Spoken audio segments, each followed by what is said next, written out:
que nous devons avoir lorsqu'on est en Christ.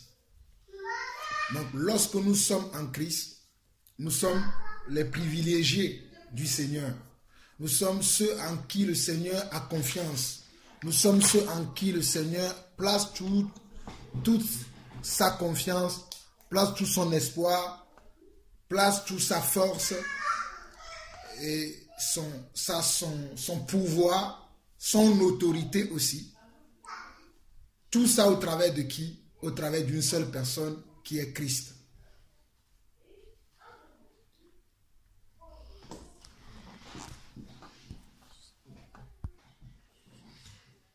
Donc, le fait d'être en Christ nous donne beaucoup de privilèges, mais en même temps, ça nous donne beaucoup de devoirs. On a des privilèges, mais on a des devoirs. C'est comme si quelqu'un qui travaille à l'hôtel, il a les privilèges de l'hôtel, mais il a aussi le devoir de bien faire son travail. Il y a un dicton qui dit qu'il travaille à l'hôtel, vit de l'hôtel. Mais de la même manière que Christ nous a sauvés, nous avons beaucoup de privilèges, à savoir que nous sommes sauvés par la grâce. Nous avons son autorité, son pouvoir, sa capacité, sa parole en nous, sa force en nous, son esprit en nous. Mais nous devons aussi savoir que nous avons des devoirs. Et c'est en faisant ces devoirs-là que nous saurons vraiment que nous sommes en Christ. Par exemple, je prends l'exemple d'un Français. Un Français qu'on va considérer réellement qu'il est Français, c'est un Français qui vote, qui prend soin de respecter la République française. On est d'accord ou pas? Celui qui a la nationalité française, qui se dit qu'il est français, s'il ne respecte pas l'État français, s'il ne vote pas, il ne donne pas son opinion dans tout ce que l'État doit faire, dans tout ce que le pays doit faire, je ne pense pas qu'on va les respecter vraiment comme un Français. On est d'accord? Donc, ça c'est la base, le fondement de ce que je voulais qu'on sache quand on dit que nous sommes en Christ. Parce qu'aujourd'hui, beaucoup de gens disent qu'ils sont en Christ. Ils sont en Jésus-Christ. Mais ils ne savent même pas ce que cela veut dire être en Jésus-Christ. Donc nous allons commencer par lire quelques versets pour comprendre qu'est-ce que cela veut dire nous sommes en Christ. Commençons par Ephésiens 2, que nous avons vu la dernière fois. Nous allons lire du premier verset jusqu'au verset 10. Ephésiens 2, du verset 1 au verset 10. Ephésiens 2, du verset 1 au verset 10. Il dit ceci. Vous étiez morts par vos offenses et par vos péchés dans lesquels vous marchiez autrefois, selon le train de ce monde, selon le prince de la puissance de l'air, de l'esprit qui agit maintenant dans les fils de la rébellion. Nous tous aussi, nous étions de leur nombre et nous vivions autrefois selon les convoitises de notre chair, accomplissant les volontés de la chair et de nos pensées, et nous étions par nature des enfants de colère comme les autres. Mais Dieu qui est riche en miséricorde, à cause du grand amour qui nous a aimés, nous qui étions morts par nos offenses, nous a rendus vivants avec Christ. C'est par grâce que vous êtes sauvés.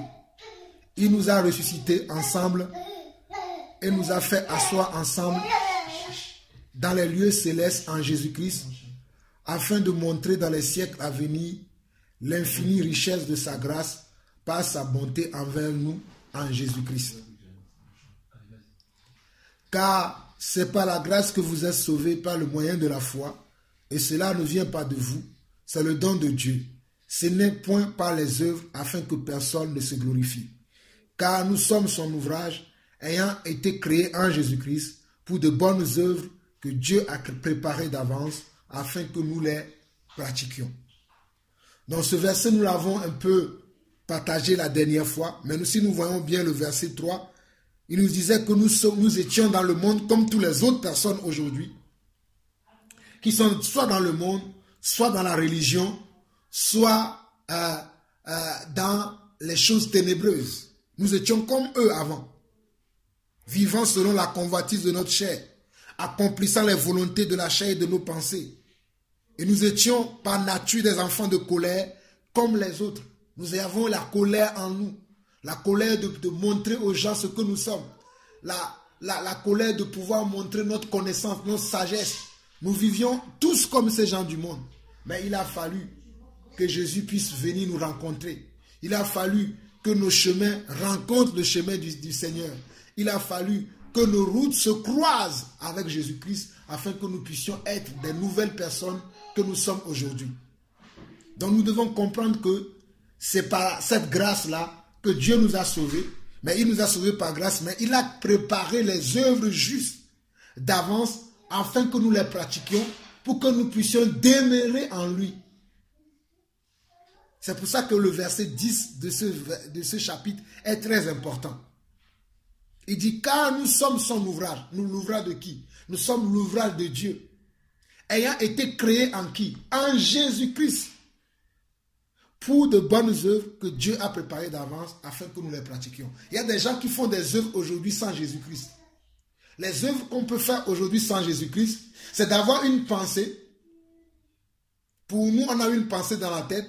On ne compare pas la pensée avec la parole de Dieu pour savoir si j'ai cette pensée. Est-ce que cette pensée-là que j'ai, est-ce que cela correspond à la parole de Dieu avant de le pratiquer? Si tu ne fais pas ça, dès que tu as une pensée, tu vas accomplir ta pensée. Je crois que tu ne marches pas selon les œuvres que Dieu a préparées d'avance afin que nous les pratiquions. Parce que tout ce que nous pensons que c'est bon n'est pas automatiquement bon pour Dieu. Ce qui est bon pour Dieu, c'est ce qui est dans sa parole. C'est pour ça que la Bible va dire les œuvres que Dieu a préparées d'avance afin que nous les pratiquions.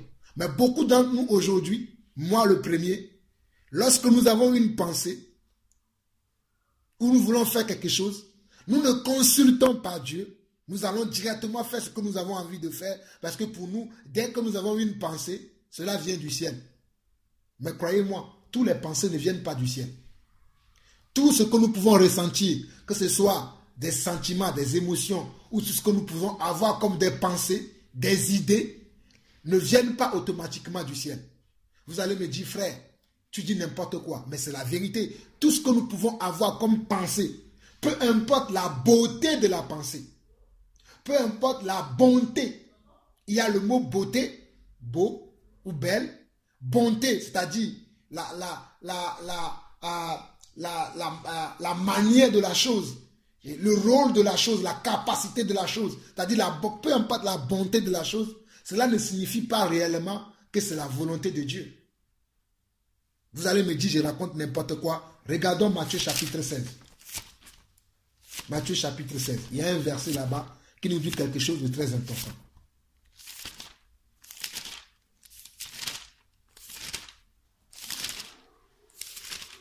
Matthieu chapitre 16, verset 13 à 18.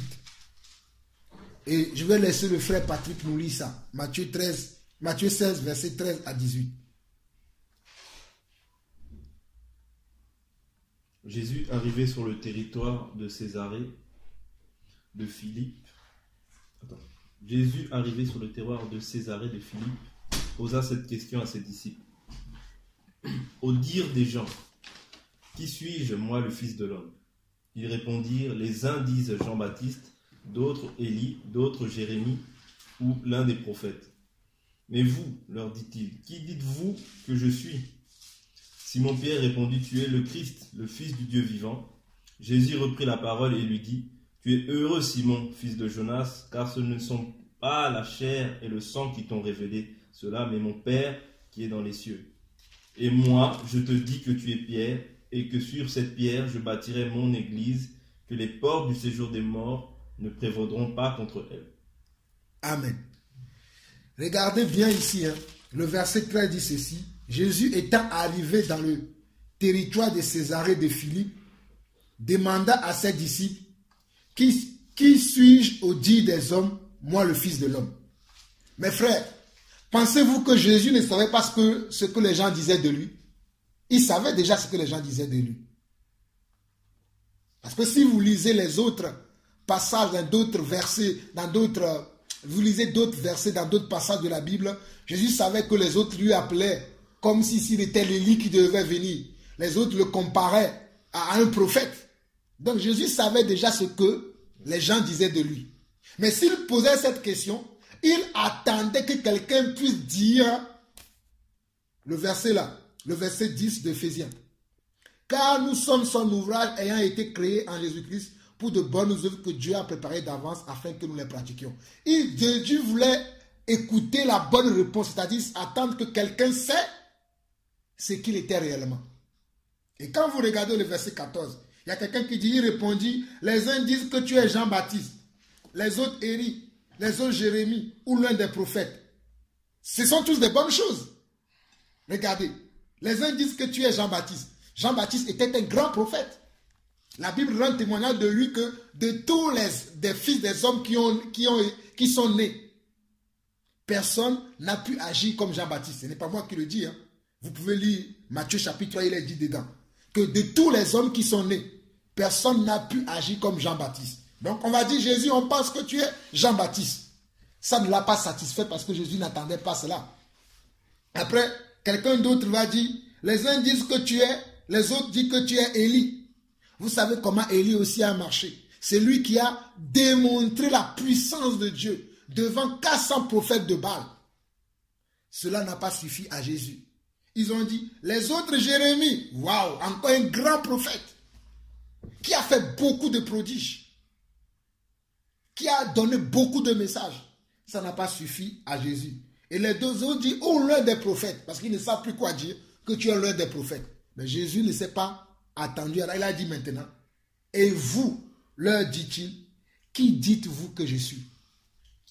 Simon-Pierre répondit, tu es le Christ, le Fils du Dieu vivant. Regardez ce que Simon-Pierre va dire. Tu es le Christ, le Fils du Dieu vivant. Jésus va répondre au verset 17, on dit, Jésus reprenant la parole lui dit, tu es heureux Simon, fils de Jonas, car ce ne sont pas la chair et le sang qui t'ont révélé cela, mais c'est mon Père qui est dans les cieux. Donc nous pouvons comprendre par ce verset que nous pouvons avoir des choses qui sont à l'intérieur de nous, mais ce n'est pas le Père qui est dans le ciel qui nous a révélé cela, mais c'est quoi? Notre chair et notre sang. Au lieu que ce soit l'Esprit de Dieu qui nous révèle les choses, c'est notre pensée, ce sont les émotions, nos sentiments qui nous révèlent des choses et nous ne comparons. Si les autres avaient comparé leur réponse, ah, il est Élie, ils devaient savoir que, ah, dans la Bible, Élie avait déjà existé. Ah, Jean-Baptiste aussi déjà fut déjà. Ah, et Jérémie fut déjà. Ils n'ont pas comparé. Donc ils ont dit, comme les autres disent. Donc, est-ce qu'ils connaissent vraiment qui était Christ? Non, ils ne le connaissaient pas. Il n'y a qu'une seule personne qui l'a reconnu. C'était qui? C'était Pierre. Pourtant, ils marchaient avec Jésus. Pourtant, ils écoutaient Jésus parler. Et Jésus disait même qui il était, ce qu'il est venu faire. Il le disait tout le temps. Mais quand il a posé la question, il y avait une seule sur 12 qui a pu répondre à sa question. Les autres disaient les informations des autres. Les autres disaient ce qu'ils ont entendu les gens dire. Mais il y en a une seule personne qui a su dire ce qu'il croyait qu'il était vraiment. C'est pour cela que nous devons savoir réellement si nous sommes en Christ. Parce que beaucoup aujourd'hui pensent qu'ils sont en Christ, mais ils ne le sont pas. Ils sont peut-être dans un groupe de personnes, dans une religion, ou peut-être ils sont réellement en Christ, mais ils ne savent pas pourquoi ils sont en Christ. Il y a des gens qui sont en Christ aujourd'hui, ils pensent que bon, pour se marier, il faut être chrétien.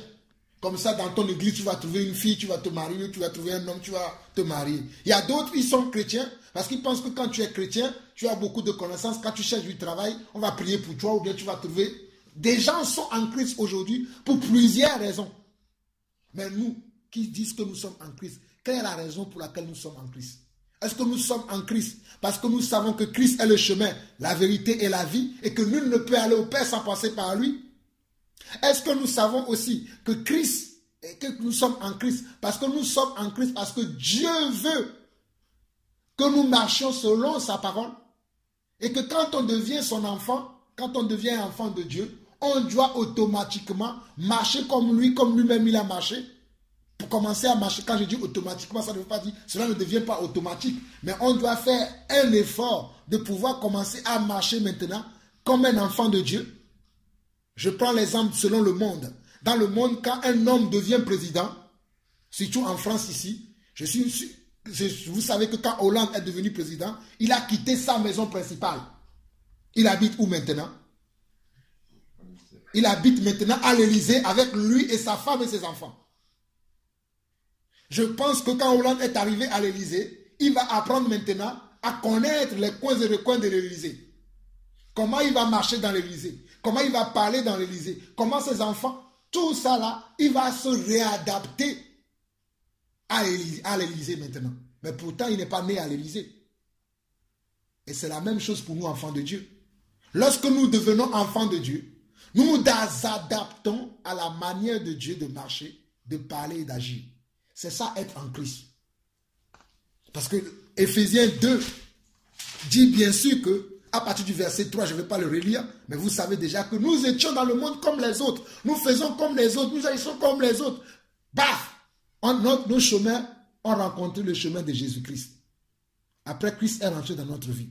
Comment se fait-il aujourd'hui, je parle pour moi, hein, comment se fait-il aujourd'hui que Jean-Paul, quand tu agis encore comme les gens du monde? Oh Seigneur, aide-moi. Mais le Seigneur, il va t'aider. Mais il faut que toi-même, tu fasses ton travail. Que de dire, Seigneur, aide-moi. Demain, tu vas reproduire la même chose. Seigneur, aide-moi. À un moment donné, le Seigneur va t'abandonner. Il faut que tu dises que bon, voici, je suis devenu. Parce que Jean 1, verset 10 à 14 dit que à tous ceux qui l'ont reçu, il leur a donné. Ce n'est pas qu'il va donner. Il leur a donné. Le même jour où tu es devenu enfant de Dieu, Dieu t'a donné le pouvoir et la capacité de devenir réellement un enfant de Dieu qui est capable de discerner entre le bien et le mal, qui est capable de faire du bien et de ne pas faire du mal. Maintenant, est-ce que tu vas décider de faire le bien et ne pas faire le mal, ou bien tu vas laisser le mal t'encombrer tous les jours? C'est comme dans Deutéronome, il dit, je mets devant toi la vie et la mort. Choisis. Mais quel est le choix que nous faisons aujourd'hui? Sommes-nous réellement en Jésus-Christ? Moi, j'ai fait mon bilan. Dieu m'a montré encore ce qui peut me faire sortir de Jésus-Christ. Ce qui fait que je ne suis pas dans Jésus-Christ, les deux pieds, les deux mains, avec tout mon être, Dieu me l'a montré. Encore pour me dire que non, tu es en Christ, mais tu n'es pas totalement en Christ. Tu as encore des parties de toi qui sont attachées au monde. Tu as encore des parties de toi qui sont dans la chair et dans le sang, que tu dois ramener dans mon royaume. Tu dois faire un effort de toi-même pour les ramener. Je vous assure que c'est difficile. D'ailleurs, avant de faire cette vidéo, vous avez vu qu'on en parlait. Et je me rends compte que même quand je vais rentrer tout à l'heure, je vais encore parler avec ma femme. Parce que des fois, on ne voit pas des choses. Il faut des fois qu'on force, qu'on pousse nos réflexions plus loin. On va se rendre compte que, finalement, on n'est pas si... On pense qu'on est dans... Mais on n'est pas encore arrivé.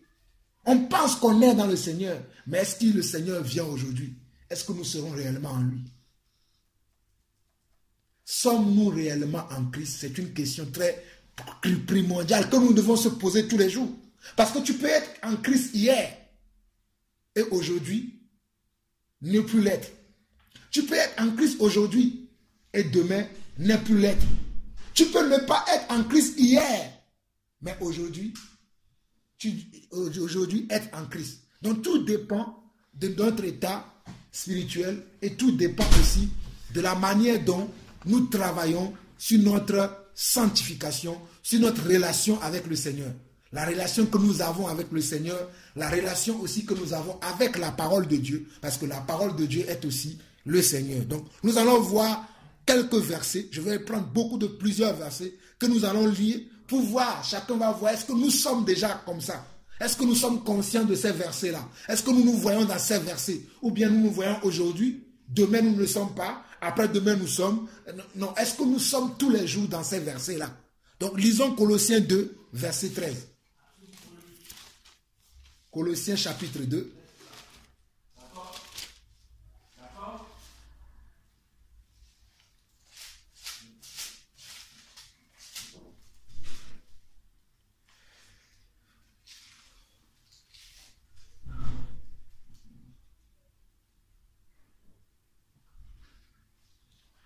Colossiens 2, verset 13. Ma sœur Sandra, est-ce que tu peux nous lire ça? Colossiens 2, verset 13. Vous qui étiez morts par vos offenses et par l'incirconcision de votre chair, il vous a Il vous a rendu à la vie avec lui en nous faisant grâce pour toutes nos offenses. Il a effacé l'acte dont les ordonnances nous condamnaient et qui subsistait contre nous, et il l'a détruit en le clouant à la croix. Il a dépouillé les dominations et les autorités et les a livrées publiquement en spectacle en triomphant d'elles par la croix. Amen. On va s'arrêter au verset 15. Est-ce que nous tous qui sommes là aujourd'hui, nous croyons à cela? Est-ce que nous croyons que nous étions morts par nos offenses avant, par l'incirconcision de notre chair? Qu'est-ce qui fait qu'on était morts avant? C'était par l'incirconcision de notre chair. Mais là, aujourd'hui, est-ce que nous sommes encore dans l'incirconcision? Moi, je ne crois pas que je suis encore dans l'incirconcision. Mais on nous fait comprendre que nous étions morts par nos offenses et par l'incirconcision de notre chair. Il nous a rendus à la vie avec lui en nous faisant grâce pour toutes nos offenses.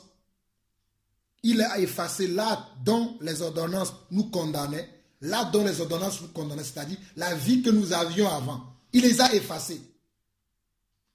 Mais comment se fait-il que tu dis que la vie que tu avais avant, Christ a effacé? Moi, on te voit encore en train de boire l'alcool et de se saouler avec l'alcool. Comment se fait-il qu'on te voit encore dans le mensonge? Comment se fait-il qu'on te voit encore dans l'adultère? Comment se fait-il qu'on te voit encore dans la haine, dans le manque du pardon, dans le mépris, dans la médisance, dans la moquerie? Comment se fait-il encore? Et Christ n'a-t-il pas effacé ça? Si Christ l'a effacé et que si toi tu te retrouves encore là-dedans, il y a un problème. Ça veut dire que ce que Christ a effacé, tu es parti le reprendre. Non. Est-ce que sommes-nous d'accord ou pas? J'ai écrit, si on écrit sur un tableau, après quelqu'un vient, il efface, le tableau doit être vide. Mais si on revient, on voit de l'écriture, ça veut dire que quelqu'un a réécrit ce qui a été effacé. Vous voyez comment nous-mêmes, nous retraçons des choses dans notre vie, alors que Christ est venu. Il a effacé les choses, il a enlevé les choses. Mais nous ne voulons pas nous débarrasser, nous repartons dans la poubelle. C'est comme si tu viens, tu jettes une poubelle. Après, même les gens qui font le ménage, ils sont venus, ils ont pris la poubelle. Tu cours derrière la voiture, tu reprends ta poubelle, tu ramènes chez toi, tu ressors les choses que tu as remises dans la poubelle, tu les remets chez toi. C'est ça, mes frères. Mais tu dis que tu es en Christ. Christ est-il sale? Christ n'est pas sale. Mais nous sommes sales. Regardez, Colossiens chapitre 1, versets 12 à 14. Colossiens 1, verset 12 à 14. Il dit, rendez grâce au Père qui vous a rendu capable. Mes frères, ce n'est pas Jean-Paul Lawson qui le dit. N'allez pas dire que Jean-Paul il est super et spirituel. Moi je crois à la parole. Il dit quoi? Rendez grâce au Père qui vous a rendu capable. Il n'a pas dit qui vous rendra capable.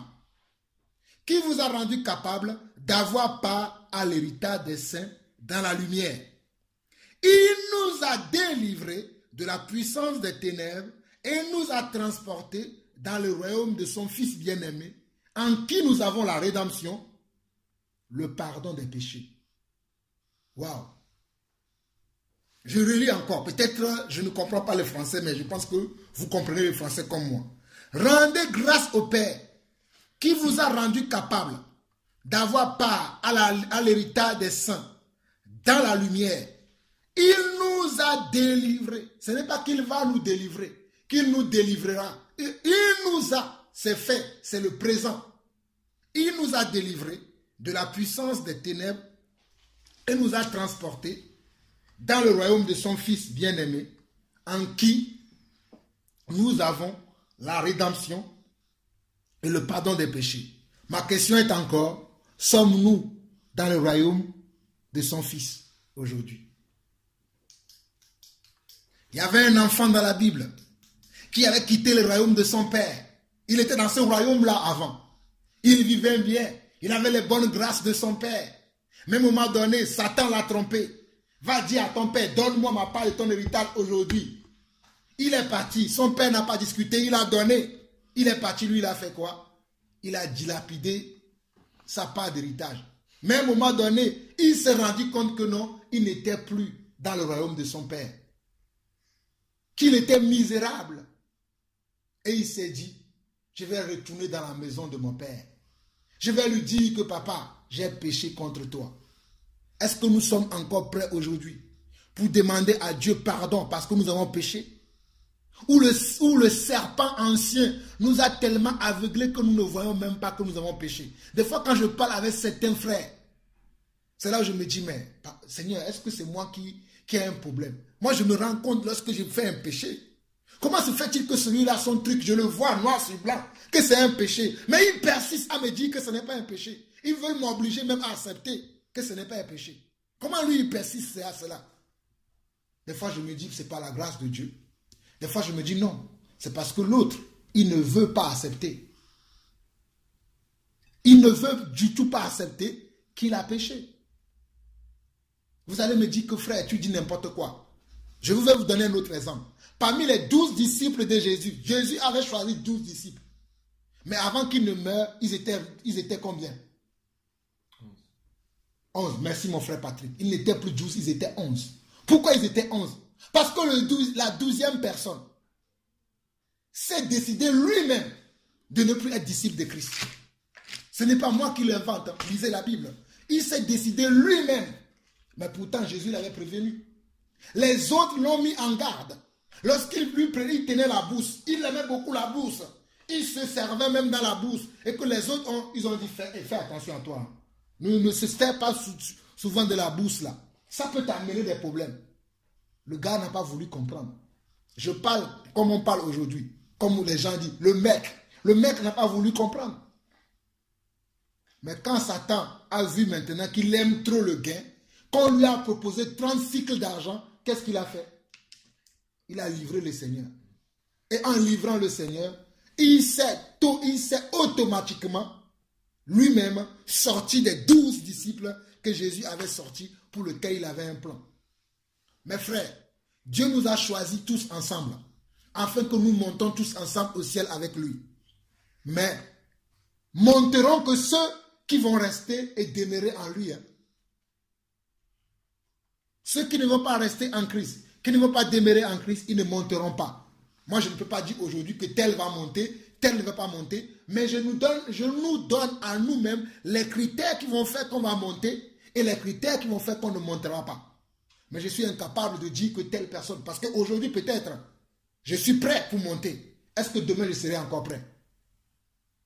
Celui que je vois aujourd'hui qui n'est pas prêt, peut-être demain lui sera prêt, et moi qui étais prêt aujourd'hui, demain je ne serai pas prêt. Donc est-ce que nous serons toujours prêts pour monter avec Christ? Parce que monter avec Christ veut dire que tu es toujours en lui. N'oublions pas que je nous parle que de être en Christ, demeurer en Christ, être dans Jésus-Christ. Sommes-nous toujours en Jésus-Christ ou nous sommes perdus? Continuons toujours dans ce Colossiens 1, le verset 22 à 23 aujourd'hui. À 23, il dit quoi? On peut lire même à partir du verset 20, même du verset 20 à 23. Il dit, il a voulu par lui tout réconcilier avec lui-même, tant ce qui est sur la terre que ce qui est dans les cieux, en faisant la paix par lui, par le sang de sa croix. Dieu a voulu faire tout ça au travers de Jésus-Christ, c'est-à-dire en faisant la paix avec les hommes. Vous comprenez que quand on dit que quelqu'un n'est pas en Christ, il n'est pas en paix avec Dieu. Celui qui n'est pas en Christ, Dieu est en colère contre lui. Ce n'est pas. Vous voyez le verset. N'allez pas dire que Jean-Paul, il est dur. Moi, je lis ce qui est à la Bible a écrit. Relisons. Il a voulu par lui tout réconcilier avec lui. Mais tout réconcilier, ceux qui acceptent la réconciliation. Frère, si j'ai péché contre quelqu'un, si je vais dire à la personne, pardonne-moi pour le péché, si la personne n'accepte pas, il n'y a pas de réconciliation. Il faut qu'il accepte que je viens lui demander pardon, qu'il dit qu'il est là. Non, frère Jean-Paul, ok, j'accepte ton pardon. Mais s'il n'accepte pas, il n'y a pas de pardon. S'il ne vient pas me dire, ah oui, j'ai pardonné, il n'y a pas. C'est ça la chose ici. Il dit, il a voulu par lui tout réconcilier avec lui-même, tant ce qui est sur la terre, ce qui est dans les cieux, en faisant la paix par lui, par le sang de sa croix. C'est-à-dire, même les esprits célestes dans le ciel sont en paix avec Christ. Et quand je vais dire ça à quelqu'un, il me dit, mais quand tu parles des esprits célestes, je ne parle pas des démons. Je parle des esprits qui sont à notre service. Je parle des anges qui sont à notre service. Ces anges-là aussi sont en paix avec Christ parce qu'ils travaillent aussi avec nous. Ces esprits sont à nos services. C'est pour ça que des fois, quand nous crions à Dieu, Dieu envoie ces anges-là qui sont à notre service afin de nous secourir. Mais ce n'est pas là où je veux en venir. Je continue. Et vers le verset 21, verset 22 à 23, il dit ceci. Et vous qui étiez autrefois dans le passé. Quand on dit autrefois, c'est-à-dire ce que vous étiez avant. Mais nous, quand on dit autrefois aujourd'hui, c'est comme si c'est notre aujourd'hui encore. C'est bizarre. Hein? Il dit, vous qui étiez autrefois étrangers et ennemis par vos pensées. Qu'est-ce qui faisait qu'on était ennemis? Nos pensées. Les pensées que nous avions avant. Je vous assure que lorsque je n'étais pas dans le Seigneur, mes pensées n'étaient pas comme les pensées que j'avais aujourd'hui. Hein. J'avais des pensées bizarres. Avoir 4 femmes, une en France, une en Italie, une en Londres, une au Togo, avoir 10 bureaux à côté, je vais visiter l'autre à tel moment. Vous rigolez, mais c'était ça mes pensées avant. Mais quand j'étais venu en Christ, j'ai compris que non, il faut que j'ai une seule femme. Ça m'a fait mal, mais j'ai fait avec. Bon, je continue. Vous allez dire que bon, voilà. Et dit pas vos pensées et pas vos mauvaises œuvres. Vos mauvaises œuvres. Il vous a maintenant réconcilié par sa mort dans le corps de sa chair. C'est pour cela que tout à l'heure, on est parti par Éphésiens 2. Et le verset 10 d'Éphésiens 2 nous dit que par les bonnes œuvres que Dieu a préparées d'avance, afin que nous les pratiquions. Mais nous sommes encore dans les mauvaises œuvres que Dieu n'a pas préparées. Qui a préparé les mauvaises œuvres? C'est Satan. Et il vient tous les jours nous proposer les mauvaises œuvres. Ah, tu sais, ta femme aujourd'hui, quand tu t'as fait la nourriture, il y a trop de sel. Donc, ne lui dis pas que tu l'aimes. Toi aussi, tu vois ta femme. Même elle se maquille. Bon, il ne faut pas se maquiller. Elle se met bien pour toi. Elle est à l'aise. Elle te dira, ah chérie, tu la regardes, tu ne dis rien. Parce que Satan t'a donné la pensée là, qui n'est pas l'œuvre, qui n'est pas une bonne œuvre, tu l'as acceptée. Ou bien, ta femme, elle t'a fait quelque chose, elle t'a demandé pardon. Tu lui dis, non mais chérie, ce qu'il t'a fait là, je ne peux pas te pardonner. Tes enfants ont fait des choses, tu les tapes comme s'ils étaient des animaux. Je ne dis pas qu'on ne doit pas taper nos enfants, mais on ne doit pas les taper non plus comme des animaux. Vous voyez comment on peut accepter les pensées de l'ennemi? Je me rappelle un jour, quand j'étais jeune, j'ai tapé mon propre petit frère, comme même quand je l'ai vu après. J'ai dit, mais non, Jean-Paul, c'est pas possible, c'est même pas ton fils. Regarde comment tu as tapé ton propre frère. Il avait des bleus partout. Parce que je voulais montrer que je suis son grand frère. Je suis musclé. Ça ne vient pas de Dieu. Et c'est ça les mauvaises pensées dans lesquelles nous travaillons. Nous sommes encore aujourd'hui. Mais nous disons que nous sommes en Christ. Je continue. Par vos pensées et par vos mauvaises œuvres, il vous a maintenant réconcilié par sa mort, par le corps de sa chair, pour vous faire paraître devant lui saint, sans défaut et sans reproche. Si du moins le but de cette réconciliation que le Seigneur a fait, c'est pourquoi? C'est pour nous faire paraître devant lui comment? Saint, sans tache et sans défaut. On est d'accord? Ça veut dire que tout ce que nous avons fait avant, il nous a lavé. Il nous a purifiés. Pour nous faire paraître devant Dieu comment? Saint, sans tache et sans défaut. Mais il y a un si. Et ceci-là, on ne nous l'a pas dit. Regardez le verset 23. Si du moins vous demeurez fondés et inébranlables dans la foi, sans vous détourner de l'espérance de l'évangile que vous avez entendu, qui a été prêché à toute créature sous le ciel, dont moi, Paul, j'ai été fait ministre. Mes frères, c'est là où beaucoup d'entre nous faisons naufrage, où nous tombons. Le si là, si du moins vous demeurez, est-ce que nous demeurions toujours dans le Seigneur aujourd'hui? Demeurions-nous toujours dans le Seigneur? Comment est-ce que je sais que je demeure dans le Seigneur? C'est si je suis dans la parole. Si vous voulez savoir comment l'entonnoir, parce qu'une entonnoir sert à faire quoi? À tamiser, ou je ne sais pas, entonnoir ou tamisoir, je ne sais pas comment on l'appelle. ou un scanner sert à voir l'état actuel de quelqu'un. Donc, si tu veux savoir ton état actuel, regarde-toi selon la parole pour voir si tu es dans la parole. Si tu es dans l'hypocrisie, mon frère, tu n'es pas dans la parole.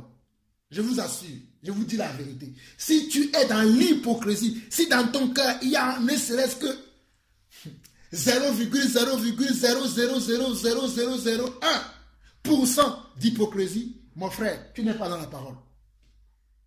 S'il y a 0,0000000 quelque chose de mensonge, de fornication, de blasphème, de moquerie, de médisance, de haine, de jalousie, toutes ces choses-là, si cela se retrouve en toi, tu n'es pas dans la parole. À ne pas comparer avec les gens qui n'aiment pas la vérité. Parce que vous allez dire, oui, comment je peux savoir? Parce que, non, des fois, nous sommes dans le Seigneur, mais l'ennemi veut nous montrer autre chose. Pour nous faire que, bon, tu penses que tu es dans le Seigneur, mais tu n'y es pas. C'est pour cela que nous devons faire attention aussi avec les gens que nous marchons. Parce que des fois, nous sommes dans la bonne position.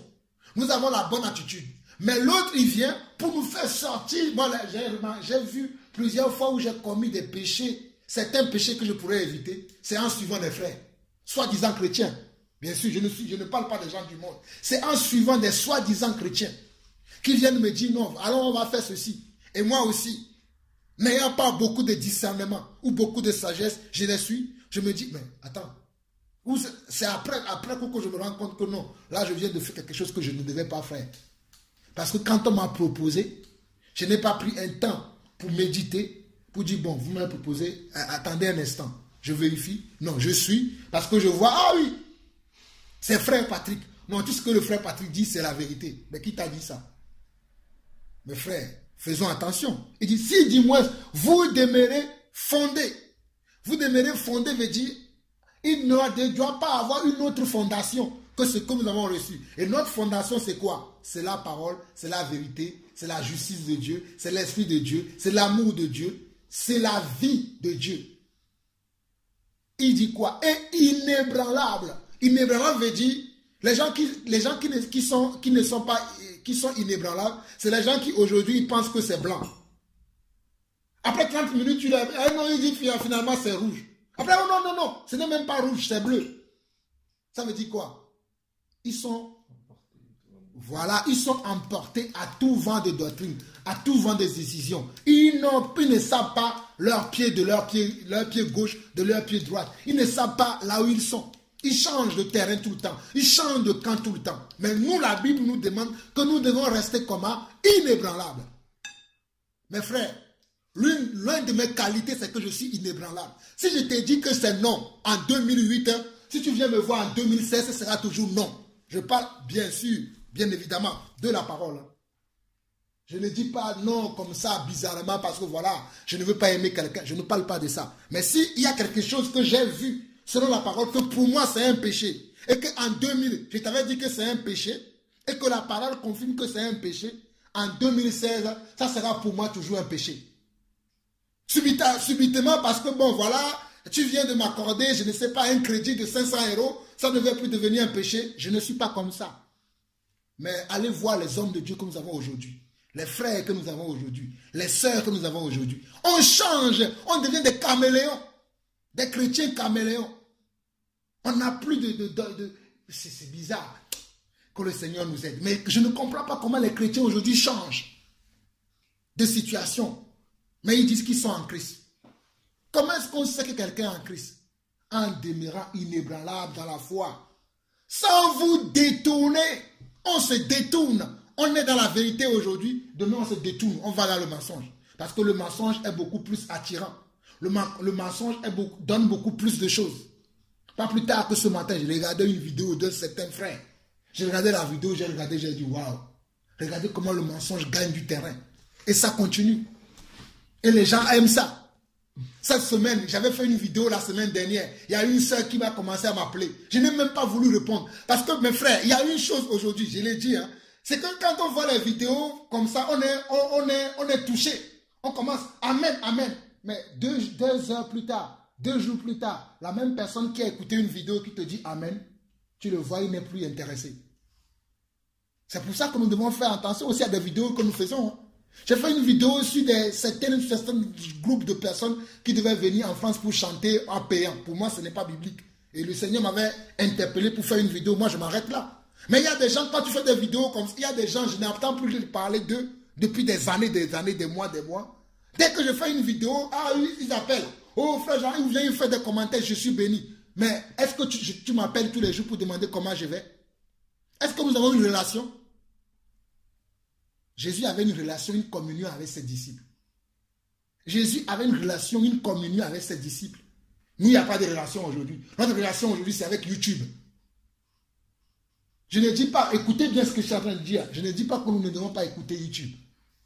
Que nous ne devons pas suivre les enseignements qui sont bénissants sur YouTube. Mais nous devons aller au-delà de YouTube. Nous devons connaître qui sont les gens qui sont avec nous. Avec qui nous marchons. Quel est mon frère? Comme Sandra disait tout à l'heure, avant que nous ne puissions commencer l'enseignement, quand nous partagions nos vies, on devait savoir qu'est-ce qui se passe dans la vie de ce frère. Comment je peux faire pour aider tel frère? Nous ne savons pas ça. Mais les vidéos, nous savons. On parle de telle dénonciation. T'as pas vu celle-là? T'as pas vu celle-là? On est là à montrer les vidéos de dénonciation de gauche à droite. Mais quelle est notre vie? Mes frères, si vous ne savez pas, c'est un piège que le Satan a placé dans notre vie aujourd'hui. D'être là à commenter les vidéos, à se balancer les vidéos du matin au soir. Et c'est ça que nous faisons aujourd'hui. J'ai honte de parler de ces choses. Quand Dieu m'a montré ça, je parlais de cela avec un frère au Canada dernièrement. Frère, je n'ai même plus envie de faire des vidéos aujourd'hui. Parce que je vois que les chrétiens ne sont plus... Je n'ai pas envie de parler. Parce que des fois, quand je vois ces choses, moi, je me demande quel est l'état des chrétiens aujourd'hui. Ils sont là au lieu de... Ils sont là à regarder les vidéos de longueur de journée. C'est bien les vidéos. Mais toi-même, ta vie, c'est comment? Es-tu toujours en Christ? On va dire oui. Oui, je suis en Christ, mais il faut la sanctification. C'est Dieu lui-même qui le fera. Ah bon? Toi, tu n'as rien à faire? Attends que Dieu lui va faire la sanctification. Attends. Et c'est comme ça que Satan nous trompe. Et on est là. Donc, relisons bien le 21, verset 23 de Colossiens 1, verset 23 dit ceci. Si du moins vous demeurez fondés et inébranlables dans la foi, sans vous détourner de l'espérance de l'évangile que vous avez entendu, qui a été prêché à toute créature sous le ciel et dont moi, Paul, j'ai été fait ministre. Mes frères, je suis comme l'apôtre Paul. Je n'ai pas encore atteint les dimensions de Paul. Mais Paul m'inspire beaucoup. Oh, je veux devenir un Paul. Oh, je veux devenir un Paul pour atteindre Christ. Moi, je veux ça. Je sais pas ce que vous voulez, mais laissez-moi. Dans le Seigneur, je suis libre de vouloir décider qui je veux être. Colossiens 3, verset 3. Colossiens 3, verset 3.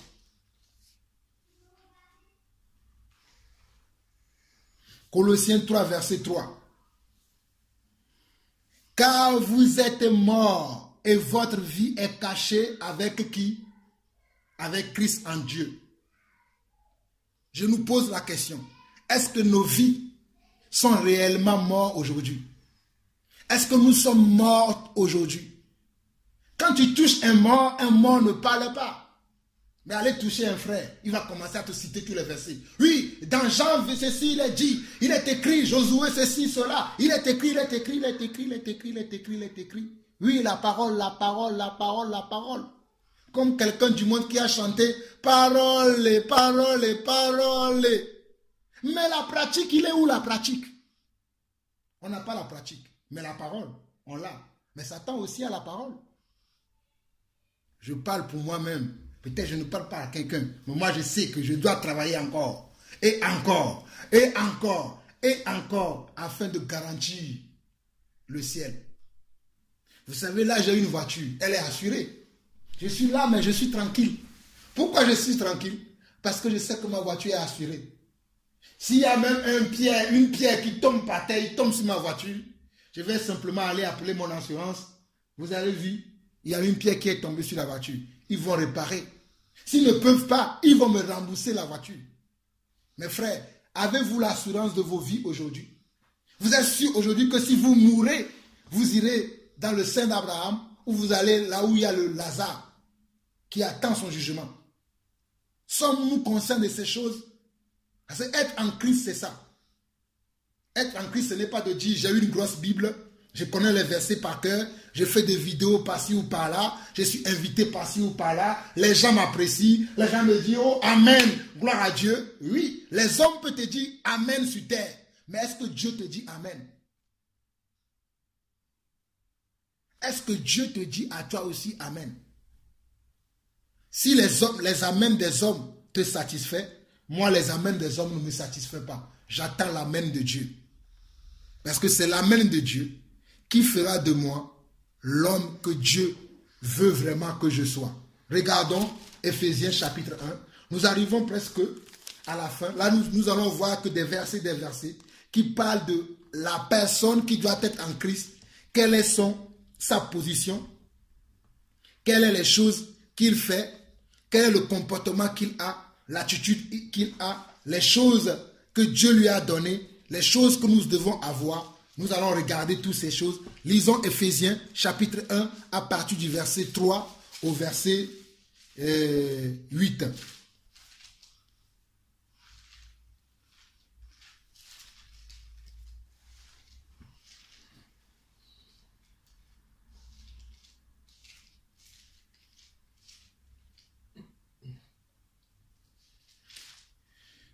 Éphésiens 1, verset 3 au verset 8 dit ceci. Béni soit Dieu le Père de notre Seigneur Jésus-Christ, qui nous a bénis de toute bénédiction spirituelle dans les lieux célestes en Christ. Mon frère, Satan t'a menti que tu n'as pas les bénédictions spirituelles. La bénédiction, ça n'a rien à voir avec ta voiture. La bénédiction, ça n'a rien à voir avec ton travail. La bénédiction, ça a à voir ta foi. Quel est l'état de ta foi aujourd'hui? Toi qui crois que parce que tu as une grande voiture, tu as un travail, tu es bien payé, tu as un logement bien garni, tu as une maison sur 10 pièces.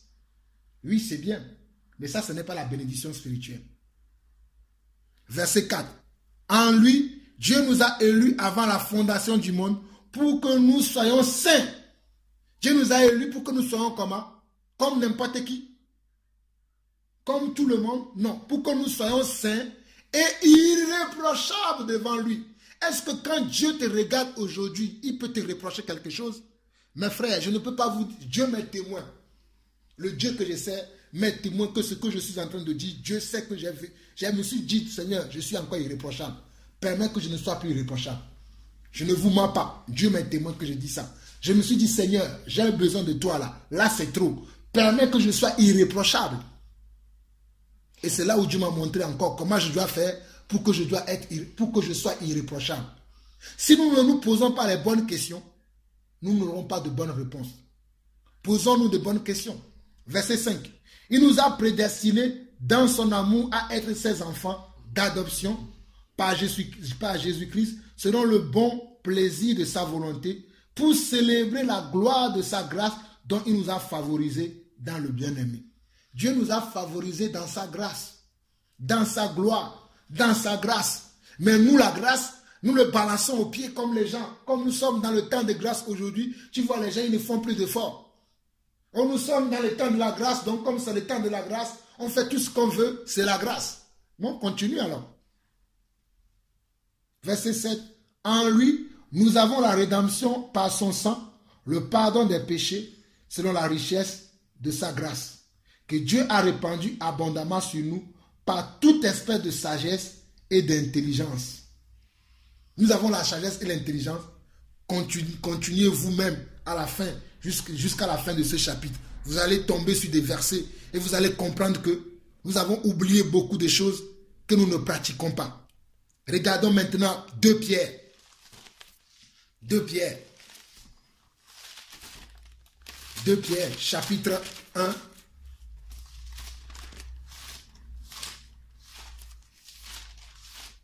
Satan nous a beaucoup trompés. 2 Pierre chapitre 1 à partir du verset 17.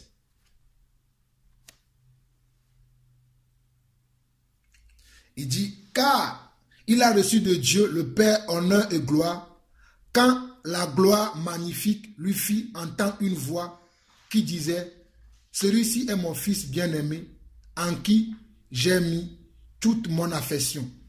Verset 18. Et nous avons entendu cette voix venant du ciel lorsque nous étions avec lui sur la montagne sainte.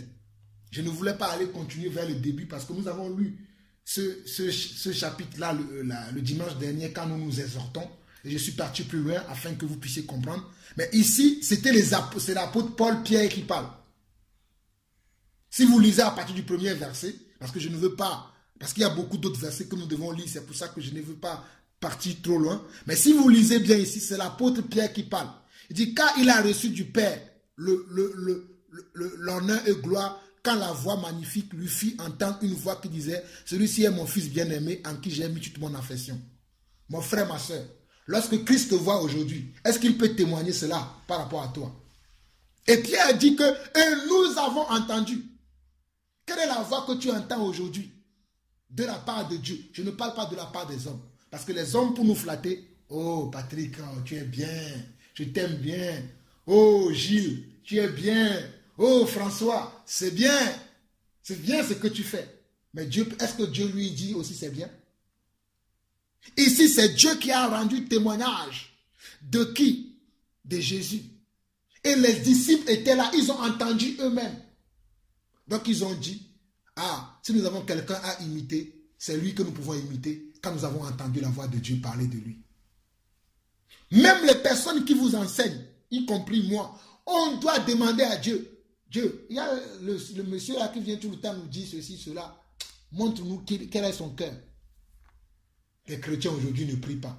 Les gens viennent les tromper n'importe comment, abuser de n'importe comment, et ils disent qu'ils sont chrétiens. Quels chrétiens? Oui, moi aussi j'étais comme ça avant. Ils ont beaucoup abusé de moi. Je parlais même hier avec ma femme, je dis waouh, merci Seigneur. J'ai fait une journée sur la pluie. Mes frères, j'ai fait une journée sur la pluie à cause de l'amour de Dieu. J'étais dans mon costume, cravate, tout. J'étais sous la pluie. On m'a dit, reste sous la pluie parce que Dieu veut travailler ton caractère. Moi aussi, j'ai accepté. Je suis resté comme ça sur la pluie. Rien à voir avec la parole. Rien à voir avec la parole. C'est comme ça qu'on nous blaguait dans le système. Aujourd'hui, les gens sont là comme ça. Les gens les trompent. Ils ne demandent rien à Dieu. Ils suivent comme ça. Il y a tellement d'exemples que je peux vous citer, les choses que nous avons vécues en étant dans un système. Sans écouter la... Pourtant, Dieu nous parlait, mes frères. Dieu nous parlait. Je me rappelle la dernière fois où Dieu m'a parlé, c'est là où il m'a dit, si tu ne sors pas de là, c'est comme ça que tu vas mourir. C'est là où je me suis dit, ah, là, il faut que je parte. Si je ne vais pas mourir, je vais partir d'ici. Et c'est quand je suis parti que j'ai compris plus tard que quand Dieu nous parle, plusieurs fois on n'écoute pas. On veut écouter les hommes. On veut être dans un groupe de personnes. Et vous allez voir, aujourd'hui, ces groupes de personnes, c'est la même chose même dans les églises de maison. Je suis effaré des fois quand je parle de ces choses. Ils s'invitent les uns les autres dans les mêmes systèmes. Ils pensent qu'ils sont dans les églises de maison, comme ils ne sont plus dans les églises bâtiments, ou bien ils sont plus dans les maisons qui sont sortis. Mais c'est faux. La même mentalité est encore là. Ils ne s'examinent pas sérieusement entre eux. Ils vont s'inviter les uns les autres. Si ce n'est pas lui qui enseigne aujourd'hui, c'est l'autre qui va enseigner demain. Et ils vont Mes frères, soyons sérieux. Posons-nous de vraies questions. Moi, je suis fatigué de tout ça. Je veux que quelqu'un me dise t'as péché. Je veux que quelqu'un me dise que non, frère, là, t'as pas raison. T'as tort. Bon, je dis bien, en étant vrai, ce n'est pas que la personne ne veut pas la vérité. Il veut te faire croire sa vérité à lui et qui t'oblige à accepter cette vérité. Je ne parle pas de cela. Mais je parle des gens qui sont vrais, qui nous disent la vérité. Parce que Pierre a entendu la vérité venant de qui? De Dieu le Père. À qui? À Dieu le Fils. Donc il a décidé de suivre Dieu le Fils, qui était sur terre, Christ, qui marchait. Ils ont dit, car il a, regardez, 2 Pierre 1, verset 17, car il a reçu de Dieu le Père, honneur et gloire, quand la gloire magnifique lui fit entendre une voix qui disait, celui-ci est mon Fils bien-aimé, en qui j'ai mis toute mon affection. Et nous avons entendu cette voix venant du ciel, lorsque nous étions avec lui sur la montagne sainte. Beaucoup d'entre nous n'entendons pas la voix de Dieu aujourd'hui. Nous entendons la voix des hommes. Si tu entends la voix de Jean-Paul Lawson et tu as cru que tu as entendu la voix de Dieu, mon frère, tu as un sérieux problème. Il faut aller demander, ah oui, j'ai entendu la voix de Jean-Paul. Est-ce que c'est vraiment la voix de Jésus-Christ? Moi, j'ai fait cette expérience. avec certaines personnes. Et j'ai compris que non, ce n'était pas la voie de Dieu. Et j'ai barré ces personnes-là sur mon chemin. Même si ça m'a fait mal. Parmi eux, il y a beaucoup qui m'ont donné des beaux cadeaux. Hein. Mes frères, faites attention à des gens qui aiment vous donner des cadeaux. Pour rien du tout là, cadeau tout de suite. Faites beaucoup attention. Ils veulent vous acheter. On m'a acheté beaucoup dans le passé. Mais aujourd'hui, vous ne m'achèterez plus avec un cadeau. Ni avec les paroles, oui, amen, gloire à Dieu. Oui, amen, gloire à Dieu, mais je veux voir dans ta vie, dans la pratique. Ils ont entendu la voix de Dieu. Est-ce que nous, aujourd'hui, nous attendons la voix de Dieu? Ça, c'est la première des choses. Est-ce que Dieu peut témoigner? Ah, en Île-de-France, quand je vois Jean-Paul Lawson, ah, c'est mon fils. Quand je vois Gilles François, c'est mon fils.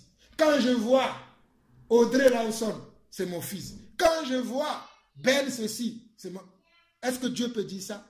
Dieu a dit ça de Job. Il a dit ça de Job. Il a dit ça de Christ. Et toi, mon frère, mais tu prétends être en Christ. Ah, fouille bien si tu es réellement en Christ. Regardons Jean, chapitre 15. Jean, chapitre 15. Jean, chapitre 15, on peut lire même à partir du verset 16.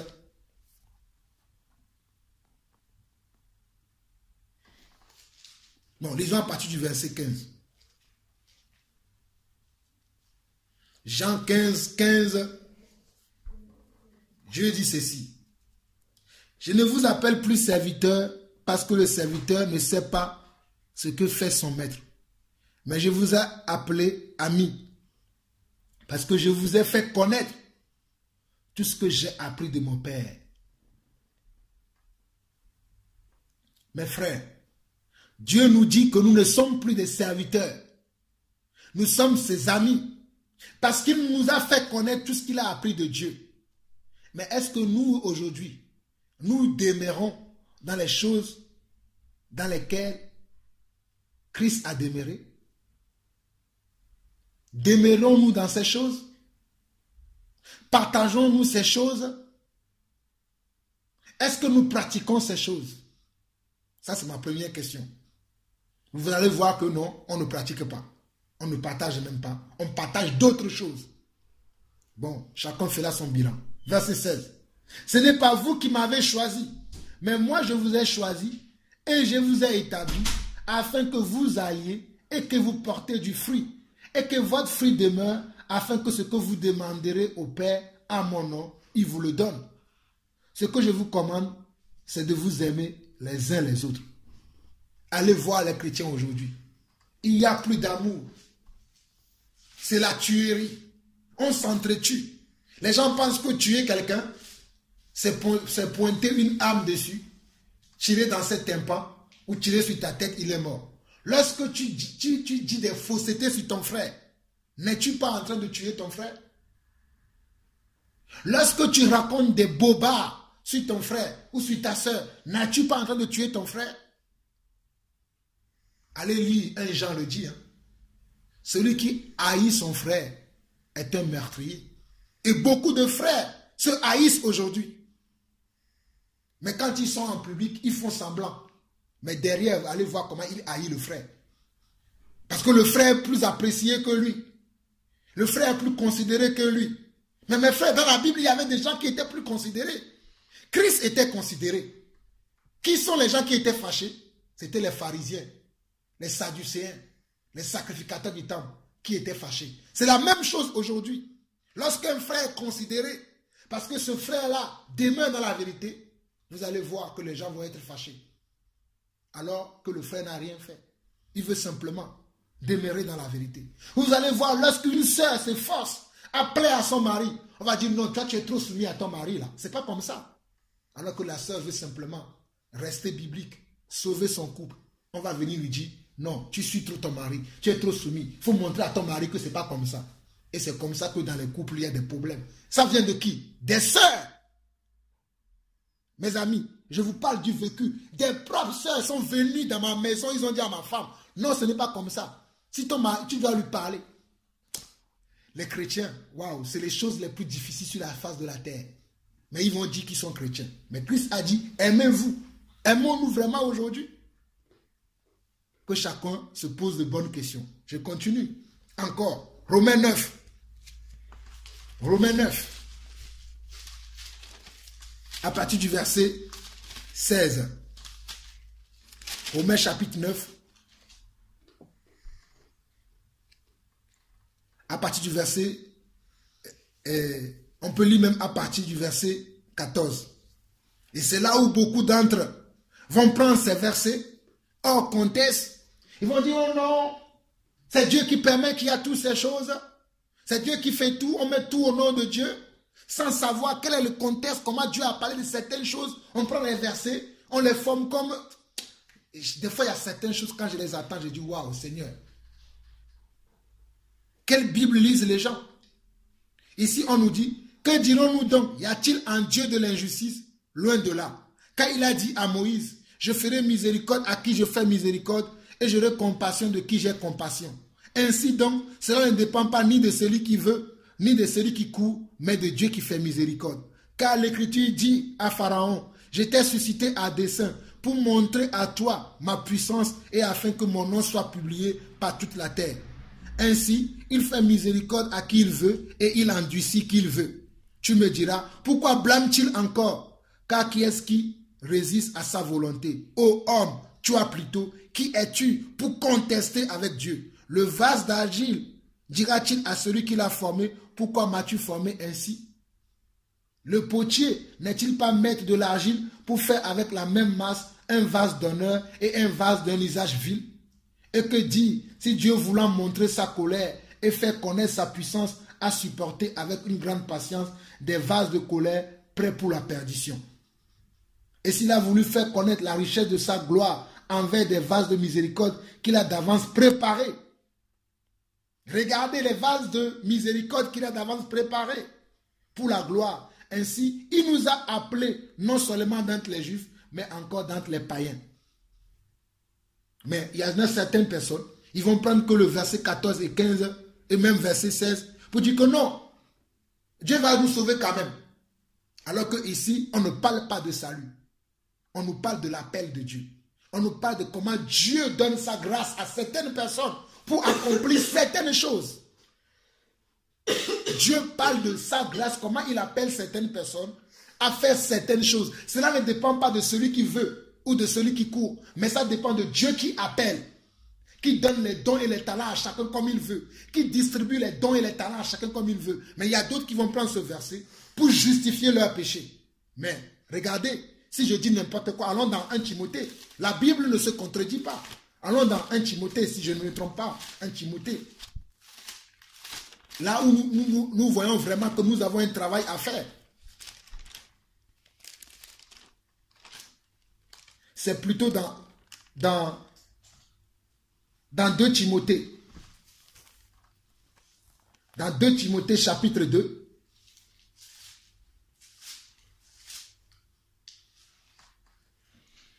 De Timothée chapitre 2, il dit ceci. Toi donc mon enfant, fortifie-toi dans la grâce qui est en Jésus-Christ. Et ce que tu as entendu de moi en présence de beaucoup de témoins, confie-le à des hommes fidèles. Il n'a pas dit confie-le à des hommes manchots, des hommes je ne sais pas quoi. Mais il a dit des hommes fidèles qui soient capables de les enseigner aussi à d'autres. Des hommes qui sont aussi capables d'enseigner. Il y a beaucoup de gens qui enseignent aujourd'hui, pour moi, ils ne sont pas capables. C'est des gens qui doivent s'asseoir eux-mêmes d'abord pour être enseignés avant d'aller enseigner les autres. Bon, ce n'est pas là où je vais en venir. Verset 3. Souffre avec moi comme un bon soldat de Jésus-Christ. Il n'est pas de soldat qui s'embarrasse des affaires de la vie s'il veut plaire à celui qui l'a enrôlé.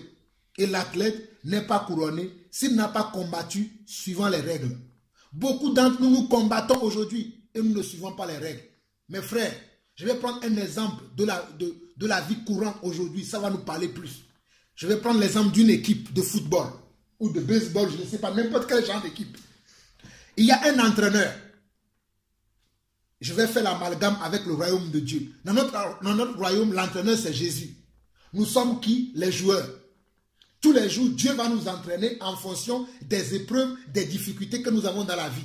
Et la manière dont nous abordons ces épreuves, c'est cette manière-là qui nous qualifie pour les prochains matchs que Jésus va organiser, qui va nous mettre sur le terrain ou pas. Donc les entraîneurs d'aujourd'hui, ils entraînent l'équipe tous les jours. Et la manière dont quand tu viens à l'entraînement, tu donnes les rendements que tu as dans l'entraînement. Quand le jour du match va arriver, c'est là où l'entraîneur va décider si tu seras dans son équipe ou pas. Si tu seras dans son choix ou pas. C'est la manière dont tu t'entraînes tous les jours. Beaucoup d'entre nous aujourd'hui, nous ne voulons pas nous entraîner. On ne vient pas à l'entraînement. Ou bien on vient à l'entraînement, on boude. Le Seigneur nous dit fais ceci, on ne veut pas. On fait à moitié. Et mais le jour du match, ne vous étonnez pas que vous ne serez pas dans l'équipe. Hein. Mes frères, le jour du match, c'est l'enlèvement. Le jour du match, c'est l'enlèvement. Joueront à ce match que ceux qui sont... Ah, my God, oh mon Seigneur. Joueront simplement ce match. Ceux qui étaient tous les jours à l'entraînement. Qui acceptaient les épreuves. Qui disaient, qui faisaient tout ce que le maître, l'entraîneur, Jésus-Christ leur dit de faire. Ce n'est pas moi qui ai inventé. Il a dit, si Paul a pris l'exemple d'un athlète, je peux aussi prendre l'exemple d'une équipe. Je suis l'apôtre Paul. Il dit, souffre avec moi comme un bon soldat de Jésus-Christ. Verset 4. Il n'est pas de soldat qui s'embarrasse des affaires de la vie s'il veut plaire à celui qui l'a enrôlé. Allons voir les chrétiens d'aujourd'hui. Comment nous nous embarrassons de la vie. Rien qu'à voir les soldes d'aujourd'hui. Moi-même, j'ai fait les soldes. Je ne dis pas qu'on ne doit pas faire les soldes. Mais il y a certains, les soldes sont devenus leur vie. Ils peuvent même rater une réunion à cause des soldes. Bon, je ne parle pas de toi, ma soeur Sandra, excuse-moi. C'est un exemple comme ça. Mais ils peuvent tous les jours, c'est les soldes, c'est les soldes, c'est les soldes, les soldes, c'est les soldes, c'est les soldes. C'est-à-dire, je veux dire simplement par là que les choses de la vie nous prennent tellement le temps qu'on oublie Dieu. Comprenez mes frères, je ne dis pas que nous ne devons pas faire des soldes ou bien peut-être quelqu'un... Non. Oui. C'est-à-dire les choses de la vie, ou bien c'est le travail. Il y en a même des gens qui travaillent. Voilà, voici, nous avons notre frère. Junior, ça fait combien de temps on ne le voit plus? Mes frères, oh, j'aime mon Seigneur. Je m'en fous du travail. Imaginons que le travail qu'il fait, si Dieu l'appelle aujourd'hui, on est le combien? Le 24. Même le salaire, il ne va pas l'avoir. Si Dieu l'appelle aujourd'hui, le salaire sera pour qui? Vous comprenez pourquoi on ne doit pas s'attacher au travail? Je ne dis pas qu'on ne doit pas travailler. Mais cela ne doit pas être notre... Il y a certains qui vivent sur la terre, ils vivent que pour travailler. Comme un monsieur qui m'a dit un jour, va enseigner les gens que de prêcher dans les trains. Et en plus, il se moque de moi, il dit, regardez-moi celui-là, un noir qui prêche l'évangile aux blancs. Comme si l'évangile venait des blancs. L'évangile vient de Jésus-Christ. Ça n'a pas de couleur, ni de peau, ni de ceci. L'évangile n'a rien à voir avec la race humaine. L'évangile vient de Yeshua. Et il nous a appelés les uns les autres. Il a appelé aussi bien les noirs, aussi bien les blancs. Il a appelé tout type de race sur la terre. Allez lire Apocalypse. Apocalypse dit quoi? Que ce jour-là, on verra tout type de peuple. Mettons un doigt ici. Hein. Oh, ça, c'est le Seigneur qui me conduit. Allons dans Apocalypse. Apocalypse. Je vois les chrétiens même racistes. Je vois même les gens qui... Non, je ne comprends pas. Apocalypse dit quoi? Dieu nous a appelés tous. Tous, ce n'est pas moi qui le dis. Apocalypse 7, à partir du verset 9. Aujourd'hui, tu vois, les gens, ils disent n'importe quoi. Apocalypse 7, verset 9. Oh, mes frères, sommes-nous vraiment en Jésus-Christ? Là, c'est le Saint-Esprit qui nous parle. Regardez Apocalypse 7, verset 9. Après cela, je regardais et voici, il y avait une grande foule que personne ne pouvait compter. De toute nation, de toute tribu, de tout peuple et de toute langue. Ils se tenaient devant le trône et devant l'agneau, revêtus de robes blanches et des palmes dans leurs mains. Oh mon Seigneur, merci Seigneur parce que tu es venu me chercher du fond du Togo, du village à Néro. Tu as pensé à moi aussi avec mon dialecte. C'est pour ça que des fois j'aime chanter dans ma langue. J'aime prêcher même dans ma langue. Parce que je sais que même le jour là, au ciel, ma langue va retentir. Ma langue maternelle. Pas le français que je parle là. Ma langue maternelle va retentir. Ce jour là, devant le trône de l'agneau. Parce que c'est l'agneau qui m'a appelé. Il y a quelqu'un qui va me dire, tu vas parler. Dieu a choisi n'importe quelle race. Même les Chinois sont choisis. Tout le monde est choisi. Je ferme cette petite parenthèse, je reviens dans 2 Timothée où nous étions, 2 Timothée chapitre 2, dans lequel le Seigneur veut qu'on comprenne quelque chose de très important. Je continue. Et dit, et l'athlète, verset 5 de 2 Timothée chapitre 2, verset 5, 2 Timothée 2, verset 5, et dit, et l'athlète n'est pas couronné s'il n'a pas combattu suivant les règles. Le laboureur qui peine doit être le premier à recueillir les fruits. Comprends ce que je te dis, car le Seigneur te donnera de l'intelligence en toutes choses. Est-ce que le Seigneur nous donne de l'intelligence aujourd'hui, ou bien c'est l'intelligence des hommes? Mes amis, j'aime écouter beaucoup les hommes, mais après, j'aime choisir toujours l'intelligence de Dieu. Parce que l'intelligence de Dieu surpasse l'intelligence des hommes. Souviens-toi de Jésus-Christ, issu de la postérité de David, ressuscité des morts selon mon évangile, pour lequel je souffre jusqu'à être lié comme un malfaiteur. Mais la parole de Dieu n'est pas liée. Mes frères, c'est pour ça que j'aime parler. On ne peut pas lier ma bouche. On peut lier mes mains, on peut lier mes pieds, mais ma bouche ne sera pas liée. Ma bouche sera toujours la bouche de Dieu. Je proclamerai toujours l'évangile que je crois, tel que je le crois, même si je ne suis pas encore parfait. Je proclamerai ce que je connais, dans la vérité, sans regarder à l'apparence des gens, sans regarder aux jugeantes des gens, parce qu'il y en a qui font de faux jugements aujourd'hui, sans regarder aux poches des gens, mais je prêcherai toujours l'évangile de Yeshua, qui est le chemin, la vérité et la vie. C'est pourquoi je supporte tout à cause des élus, afin qu'eux aussi obtiennent le salut qui est en Jésus-Christ avec la gloire éternelle. Regardez la souffrance de Paul. Il supportait des choses. Verset 11. Cette parole est certaine. Si nous sommes morts avec lui, nous vivrons aussi avec lui. Mes frères, sommes-nous morts avec Jésus aujourd'hui ou bien nous vivons et lui il est mort? Beaucoup d'entre nous vivons.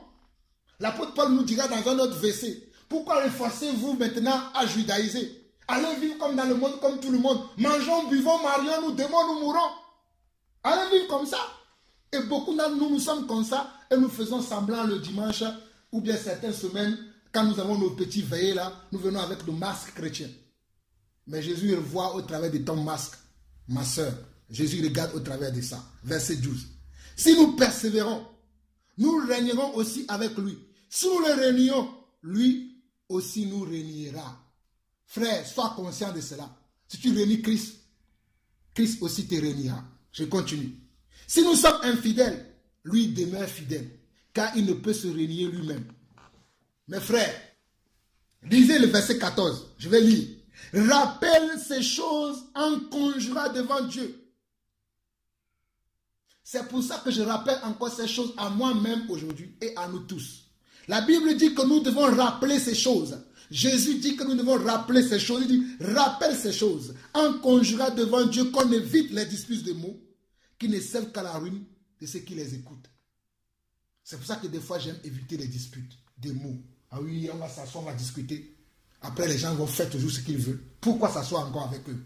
Non, je préfère rester chez moi tranquille. Je ne vais pas m'asseoir avec les gens, tous les jours on discute. Jamais rien de bon. Attends, je n'ai pas que ça à faire. Avançons. Il dit quoi? Rappelle ces choses. Rappelle.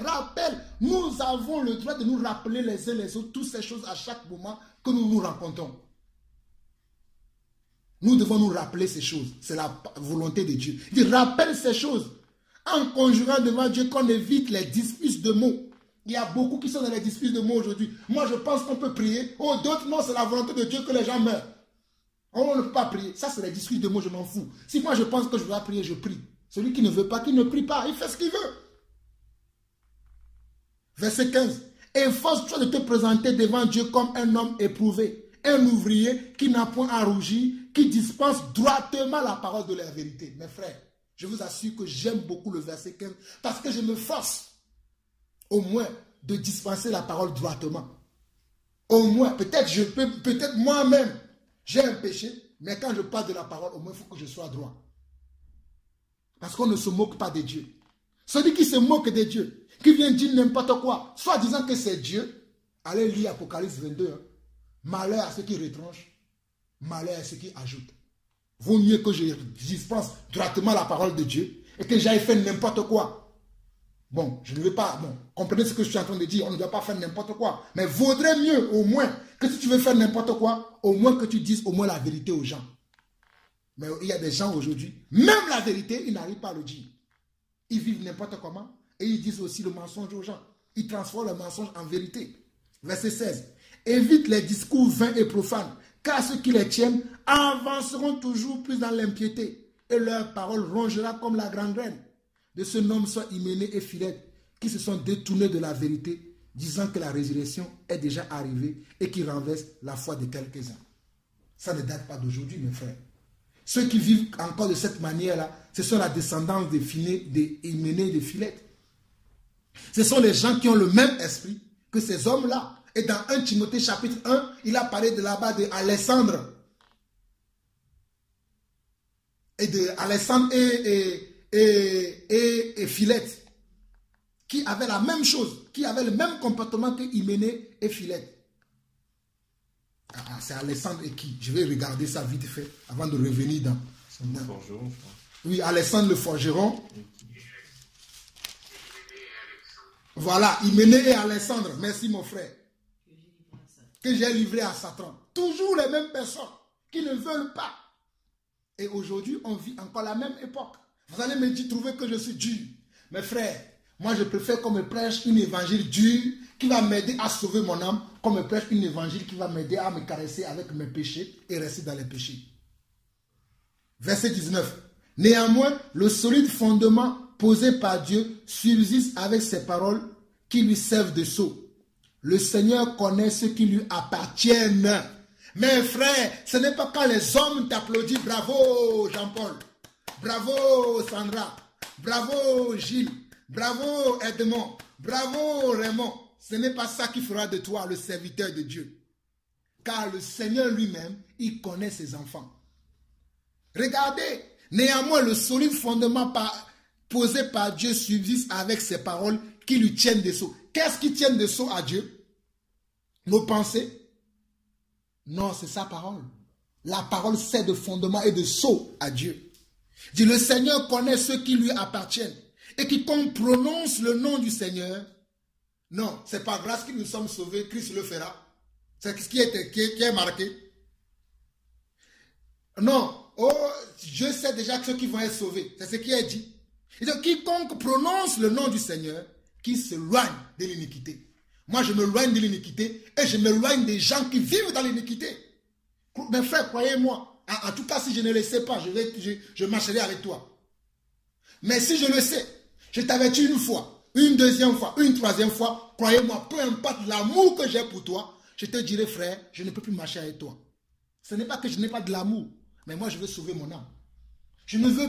Non, mes frères, soyons sûrs que si nous ne nous disons pas la vérité, si nous ne nous disons pas la vérité, nous voulons pratiquer la vérité, nous allons faire tout cela, mais nous allons nous retrouver du mauvais côté. En tout cas, que celui qui a des oreilles pour entendre, entende. Regardez, verset 20. Dans une maison, pour ceux qui interprètent mal Romains 9 que je viens de lire, on nous dit que dans une maison, il n'y a pas seulement des vases d'or et des vases d'argent. Mais il y en a aussi de bois et de terre. Les uns sont des vases d'hommes, les uns sont des vases d'honneur et les autres sont d'un usage vil. Si donc quelqu'un se conserve pur en s'abstenant de ces choses, il sera un vase d'honneur sanctifié, utile à son maître, propre à toute bonne œuvre. Là, ce n'est plus Dieu qui fait. C'est toi. Si toi-même, tu te conserves pur en s'abstenant des choses de ce monde, des choses dont nous avons parlé là, là tu deviendras un vase d'honneur dans la maison, dans la main de Dieu. Il y en a certains, Dieu les a appelés, automatiquement il a fait d'eux-mêmes des vases d'honneur. Ça, je ne vais pas poser la question à Dieu, pourquoi il en est ainsi pour certains et pour nous autres, nous devons travailler. Nous avons lu le verset.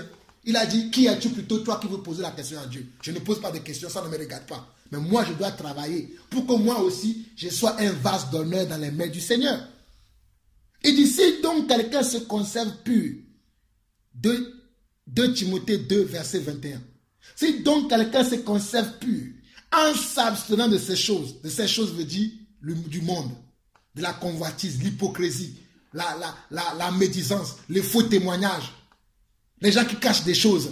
Si tu t'abstiens de toutes ces choses, il dit, il sera une vase d'honneur sanctifiée, utile à son maître, propre à toute bonne œuvre. Après, regardez le verset 22, il dit quoi? Il a dit, accepte les passions de la jeunesse. Accepte n'importe quoi. Il dit, fuis les passions de la jeunesse et recherche quoi? La justice, la foi, l'amour, la paix, avec ceux qui invoquent le Seigneur d'un cœur pur. J'aime chanter pour le Seigneur. Crée en moi un cœur pur. Renouvelle en moi ton Saint-Esprit. Oh, crée en moi un cœur pur. Renouvelle en moi ton Saint-Esprit. Oh, donne-moi la joie de ton salut. Renouvelle en moi ton Saint-Esprit. Crée en moi un cœur pur. Renouvelle en moi ton Saint-Esprit. Donne-moi la joie de ton salut. Renouvelle en moi ton Saint-Esprit. Que Dieu crée en nous un cœur pur. Que nous invoquons le Seigneur avec un cœur pur. Pas avec des cœurs hypocrites. Des cœurs de mensonges. Des cœurs qui ne sont pas vrais. Disons la vérité, mes frères. Dieu aime ce genre d'adoration. La Bible dit que Dieu veut que ceux qui l'adorent, l'adorent comment? En esprit et en vérité. Mais on ne voit pas ça aujourd'hui. Vous voyez bien ici qu'on a un travail personnel à faire pour être un vase d'honneur dans les mains de Dieu. Même si tu es déjà appelé, tu es gracié. Pierre était appelé, il était gracié. Mais il faisait un effort. L'apôtre Paul était appelé parce que Dieu l'a appelé apôtre. Mais il travaillait encore, non? Est-ce qu'il a dit, comme je suis déjà appelé, je suis apôtre, c'est bon, je suis sauvé? C'est ce que Paul a écrit. Vivez comme ça pour dire que non, moi je suis déjà appelé, je suis déjà sauvé, Dieu m'a déjà fait la grâce, j'enseigne la parole, donc c'est bon, je suis sauvé. Vivez comme ça. C'est un mensonge de Satan de nous faire comprendre que comme on est déjà appelé, on fait déjà des vidéos sur YouTube, on a du succès, oh, les gens parlent de nous, nous sommes connus des hommes. On peut être connu des hommes et ne pas être connu de Dieu. C'est lamentable, mes frères, ce que je suis en train de dire.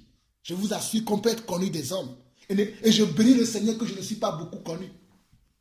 Si je regarde mes vidéos, c'est à peine ça dépasse des fois des centaines de personnes qui les regardent. Je dis ça, c'est bon signe. Que mes messages ne plaisent pas aux gens. Parce que si ton message plaît aux gens, tout le monde met allez, quitte. Et que toi, tu es là. Ah oui, comme j'ai des j'aime. Je suis dans la volonté de Dieu. Tu as un problème. Parce que si tout le monde commence à dire de bonnes choses de toi, pose-toi des questions. J'aime parfois des critiques. Des fois, certaines sont de bonnes critiques. Des fois, je ne suis pas la seule. L'apôtre Paul vient d'écrire dans 2 Timothée 2, verset 8. Souviens-toi de Jésus-Christ, issu de la postérité de David, ressuscité des morts selon mon évangile, pour lequel je souffre jusqu'à être lié comme un malfaiteur. Je bénis le Seigneur. Je ne suis pas encore lié. Mais même le jour où je serai lié, je parlerai comme l'apôtre Paul parle. J'ai toujours dit ça. Je ne suis pas encore lié. J'ai reçu des fois des amendes, des insultes, oui, mais je ne suis pas encore lié, je ne suis pas encore venu. Je n'ai pas encore eu la grâce. Parce que c'est une grâce. La Bible dit dans 1 Pierre, lisons ça, que si nous sommes maltraités, c'est une grâce. Les gens, ils sont maltraités aujourd'hui. Ils ne vivent pas. Moi, le premier, je vis ça mal. Mais des fois, quand le Seigneur me rappelle sa parole, je me dis non, c'est bon quand je suis maltraité. Quand je suis maltraité, c'est bon signe. Regardons 1 Pierre chapitre 4, versets 12 à 14. Il dit, mes bien-aimés, ne vous trouvez pas comme étranges d'être dans la fournaise de l'épreuve, comme si vous arrivait quelque chose d'extraordinaire. Merci ma soeur Sandra même de me faire cet rappel aujourd'hui. C'est bien même qu'on dise de mauvaises choses sur moi. Verset 13. Réjouissez-vous au contraire de la part que vous avez aux souffrances de Christ, afin que vous soyez aussi dans la joie, dans l'allégresse, lorsque sa gloire apparaîtra.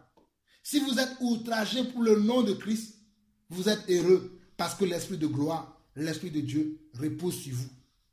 Regardez le verset 15. Que personne d'entre vous, en effet, ne souffre comme un meurtrier, ou voleur, ou malfaiteur, ou pour s'être ingéré dans les affaires d'autrui. Combien de chrétiens s'ingèrent dans les affaires d'autrui aujourd'hui? La soeur, elle est là, c'est gère tout seul. On appelle la soeur. Comment tu vas? Oh, la soeur, pas méga, non, pas l'amour. Oh non, mon mari m'a acheté une nouvelle alliance aujourd'hui. Mon mari m'a acheté un nouveau machine à laver. Oh, toi aussi. Ah, ton mari t'a acheté une machine à laver. Mais je l'ai vu la dernière fois dans le centre commercial, il était avec telle fille. Alors que ce n'est pas vrai. J'ai vu ceci. On va commencer. Et la sœur, la joie qu'elle avait, elle ne va pas avoir cette joie-là. La Bible dit que si tu vis ça, si tu vis ces choses-là, que tu es comment? Heureux. Mais nous ne voyons pas les choses comme ça, on se plaint. Il y a le ciel qui tombe sur moi. Regardez, verset 15 de 1 Pierre 4. Que personne d'entre vous, en effet, ne souffre pas comme un meurtrier, un voleur ou maltraiteur. Si tu souffres comme ça, mon frère, c'est ton mérite. Tu as volé, tu souffres, c'est normal. Tu es meurtrier, tu souffres, c'est normal. Tu es malfaiteur, c'est normal. Mais si tu n'as pas fait ça, mais que tu souffres comme ça, sache que tu es heureux parce que l'Esprit de Dieu est sur toi. Oh, je parle pour moi-même. Merci Seigneur. L'Esprit de Dieu est sur nous. Gardons l'Esprit de Dieu. Souffrons encore les injustices des uns et des autres. Mais la Bible dit aussi que soyons sages.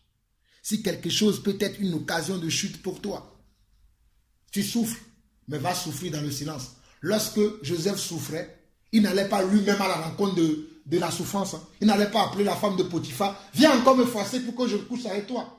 Non, il a vu ça une seule fois, il a couru. Demain, il n'est pas retourné. Madame Potiphar, viens encore. Il n'a pas fait ça. Soyons aussi sages.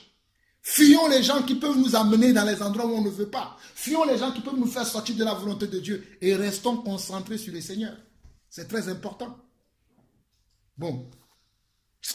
Je sens dans mon esprit que là, c'est compris. Que je dois m'arrêter. Je vais vous donner des versets. Après, vous-même, vous les lirez. Ou bien si le Seigneur me conduit à lire quelques-uns, je les lirai encore. Mais je pense que c'est bon. Nous devons comprendre pourquoi nous sommes en Christ et si nous le sommes vraiment aujourd'hui. Donc, lisons après Romains 10, verset 12. Romains 10, verset 12. Je vais lire rapidement ces versets. Que je crois que ça va nous faire tous du bien. Romains 10, verset 12.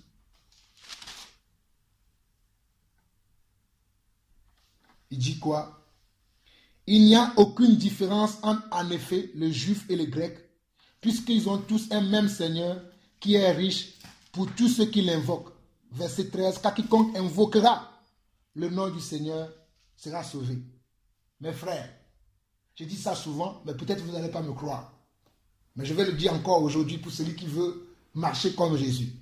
Ce n'est pas parce que Dieu m'a appelé peut-être avant quelqu'un ici au milieu de nous.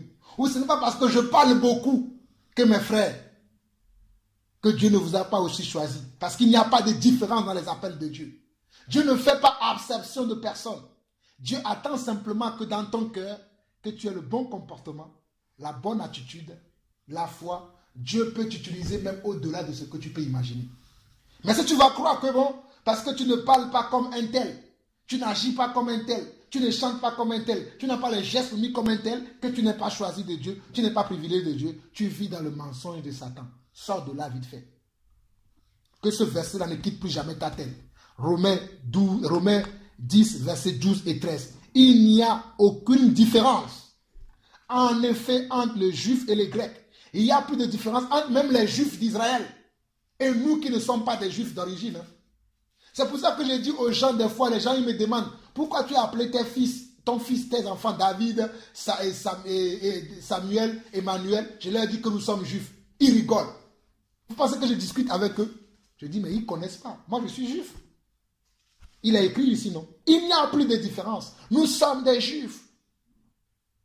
Et enfin, je sais que souvent les gens voient les Juifs mal. On dit, non, les Juifs, ils font pas des bis. Nous ne sommes pas des Juifs charnels. Nous sommes des Juifs comment? Spirituels. Nous ne sommes pas des juifs qui sont charnels. Ceux-là qui ne savent même pas leur origine. Qui sont dans les affaires, ils sont faux, menteurs, tout ça là. Je parle des juifs spirituels, originels. Nous sommes des juifs originels. Et sachez qu'il n'y a pas de différence. Peut-être l'autre il est apôtre. Toi tu n'es qu'un simple chrétien. D'autres il a déjà combattu des lions. Toi aussi, si Dieu veut que tu combattes des lions, tu combattras des lions, des éléphants, même des rhinocéros plus tard. Mais crois simplement que Dieu t'a choisi et il n'y a pas de différence entre toi et l'autre. Mais Dieu veut voir simplement la foi de ton cœur. Continuons. Philippiens 4, verset 19. Philippiens 4, verset 19. Là, je vais citer les versets. Il reste encore 3, 6, 7 versets. Et puis, bon, je ne vais pas beaucoup les commenter parce que j'ai déjà beaucoup parlé. Philippiens 4, verset 19.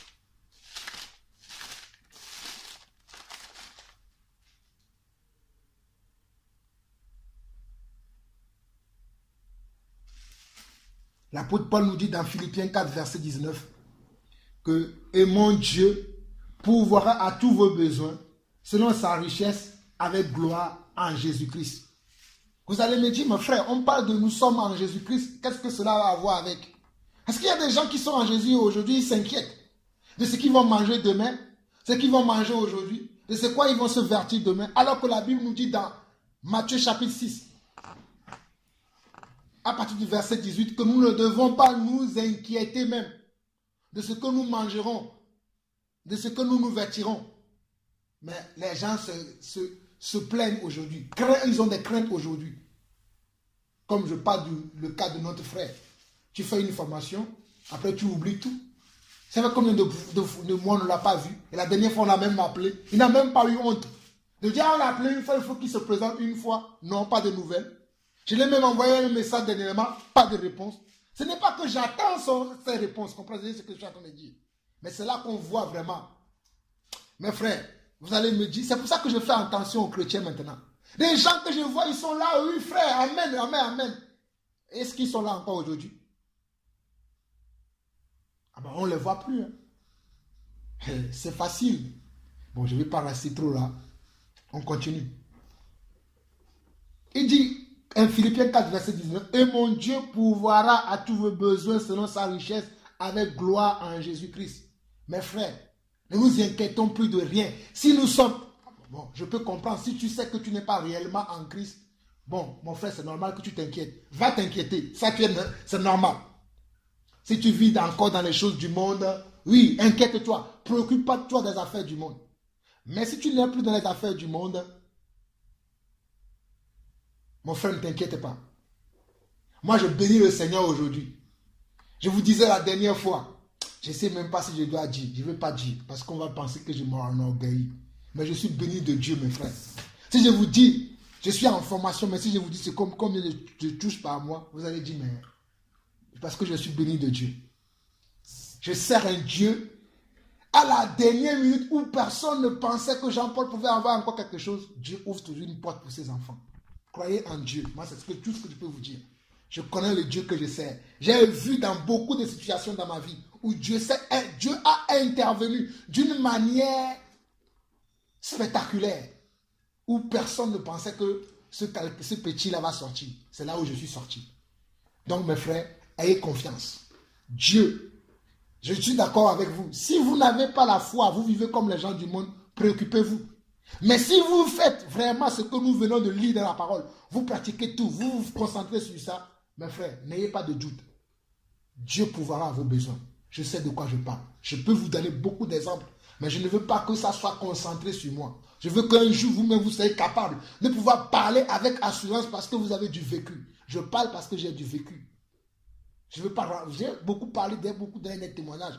Mais mes frères, ayez confiance que Dieu pourvoit à vos besoins. Même si vous ne travaillez pas. Qu'est-ce que le travail pour Dieu? Je ferme. Continuons. Éphésiens 2, verset 18.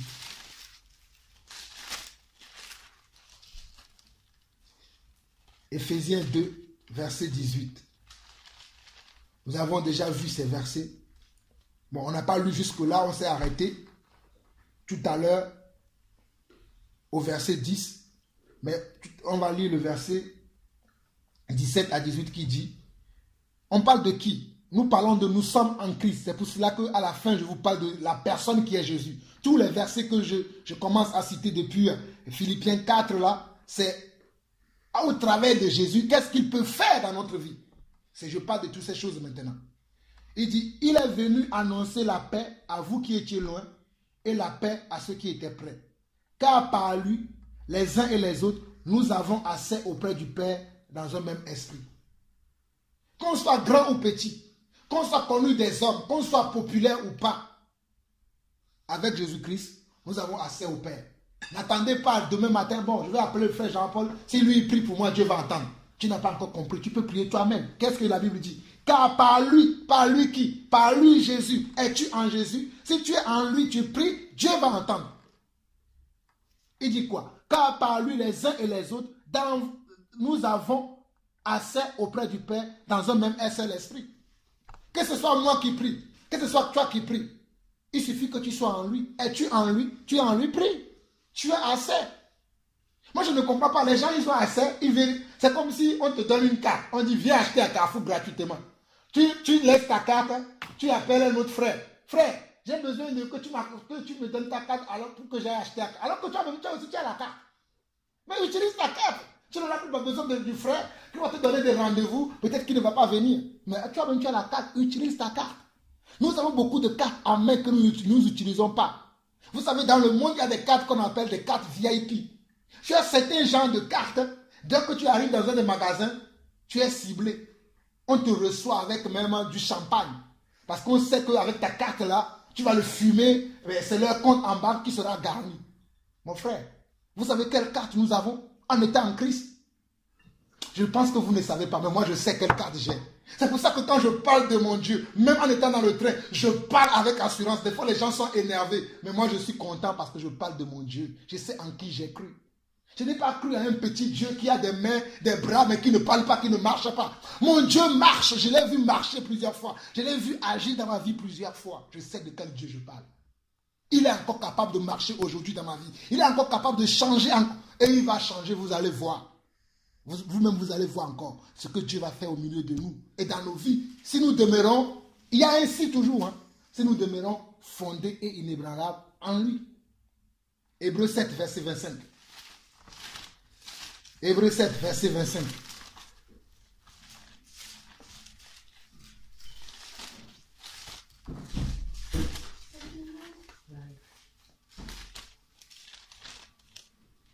Hébreux 7, verset 25.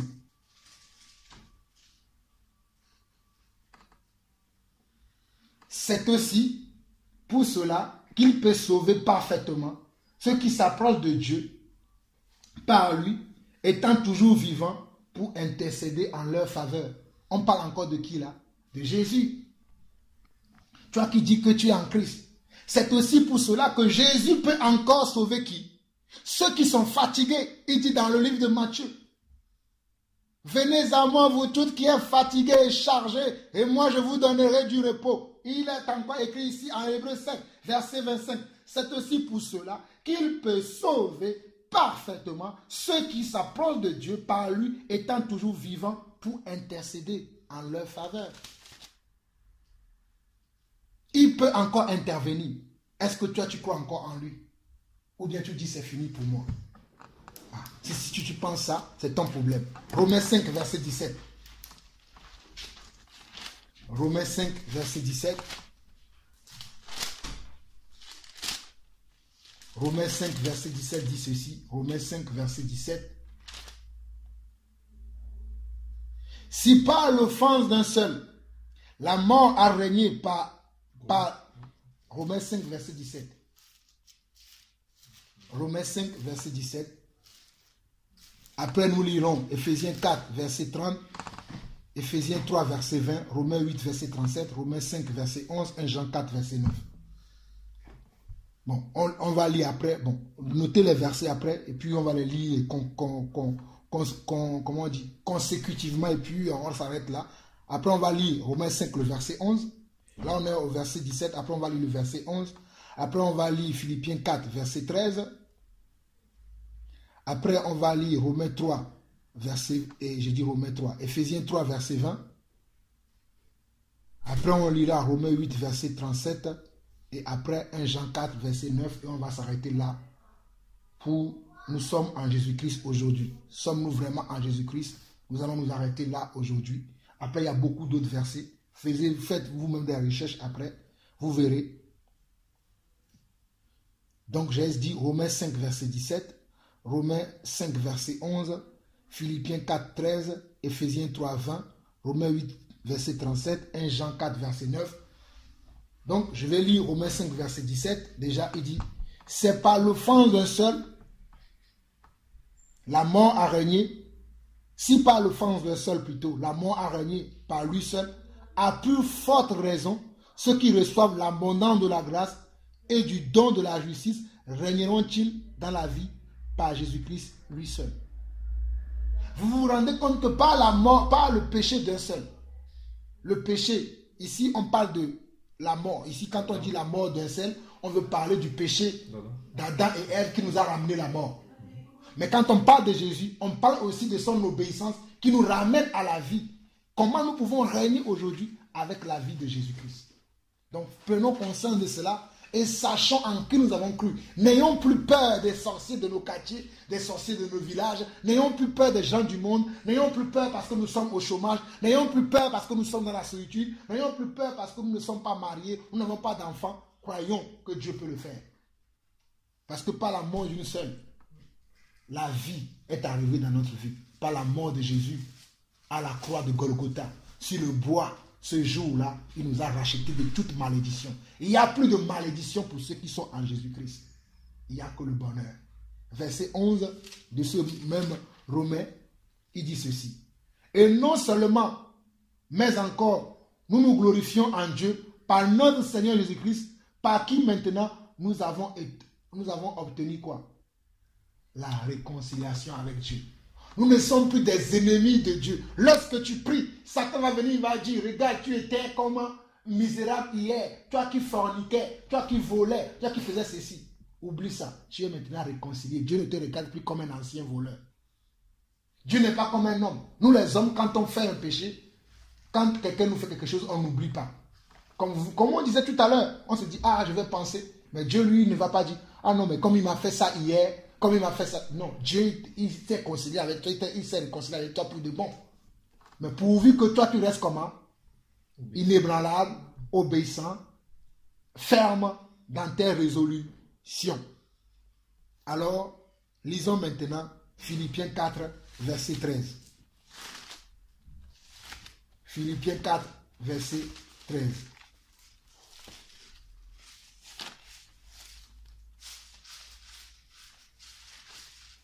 On a presque fini. Il reste 3 versets après. Bon, ceux-là, je ne vais plus les commenter, mais c'est juste que je les trouve intéressants pour nous fortifier. Hein. J'ai commencé plus haut, mais là, je reviens plus bas en descendant crescendo pour nous montrer que Jésus peut nous donner toutes les capacités. Mais est-ce que nous sommes prêts à croire en lui, à marcher avec lui? Philippiens 4, 13. Vous pouvez lire les versets avant, vous allez voir que l'apôtre Paul dit quelque chose là-bas. Je connais même ce verset par cœur. Il dit, je puis tout par qui? Par celui qui me fortifie. Qui nous fortifie? C'est Christ. Philippiens 4, 13. C'est un verset très important.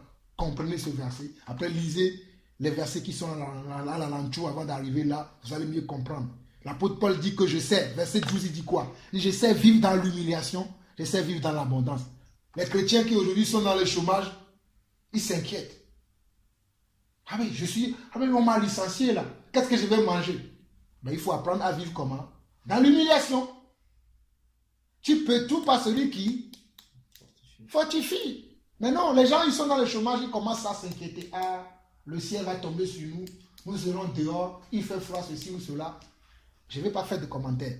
C'est écrit. Je puis tout par celui qui me fortifie. Moi, je le crois. Je ne discute pas avec moi-même. Même si mon cerveau ne comprend pas ça. Comment tu vas faire? Comment tu vas faire ceci? Je vais dire à mon cerveau, je puis tout par celui qui me fortifie.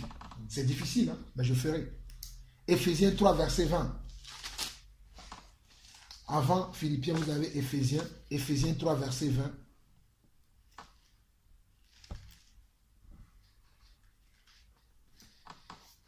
Éphésiens 3, verset 20.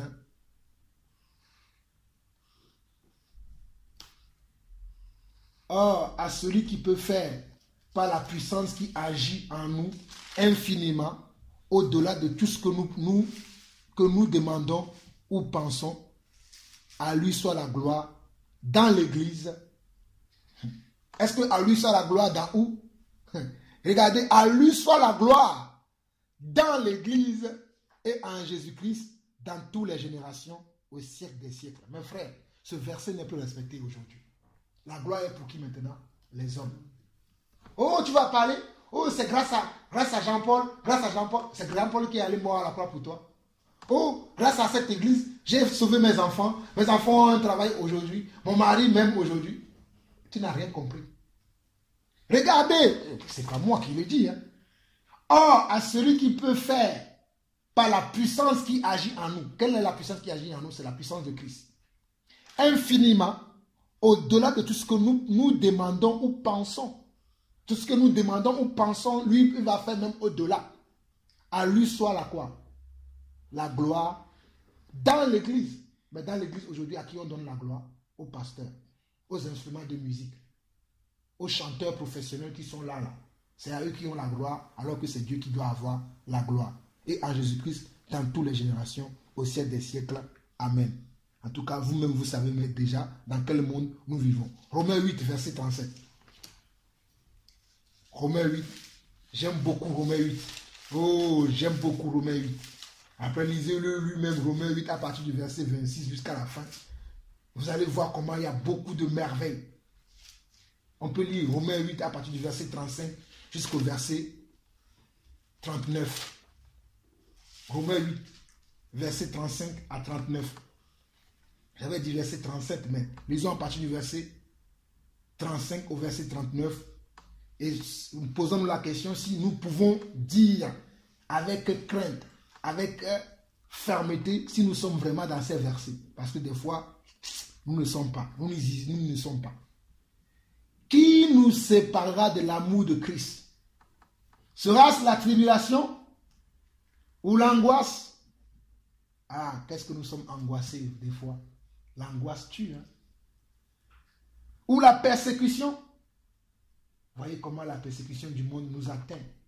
Ou la faim? Ah oui, nous avons des fois la faim. La nudité, ou le péril, ou l'épée. Selon qu'il est écrit, c'est à cause de toi qu'on nous met à mort tous les jours, qu'on nous regarde comme des brebis et destinés à la boucherie. Mais dans toutes ces choses, nous sommes plus que vainqueurs par celui qui nous a aimés. Car j'ai l'assurance que ni la mort, ni la vie, ni les anges, ni les dominations, ni les choses présentes, ni les choses à venir, ni les puissances, ni la hauteur, ni la profondeur, ni aucune autre créature ne pourra nous séparer de l'amour de Dieu manifesté en Jésus-Christ, notre Seigneur. L'amour de Dieu, il a manifesté en qui? Vous savez que j'ai l'habitude de dire que quand Dieu nous a aimés, il n'est pas resté au ciel. Et il vous regarde sur la terre.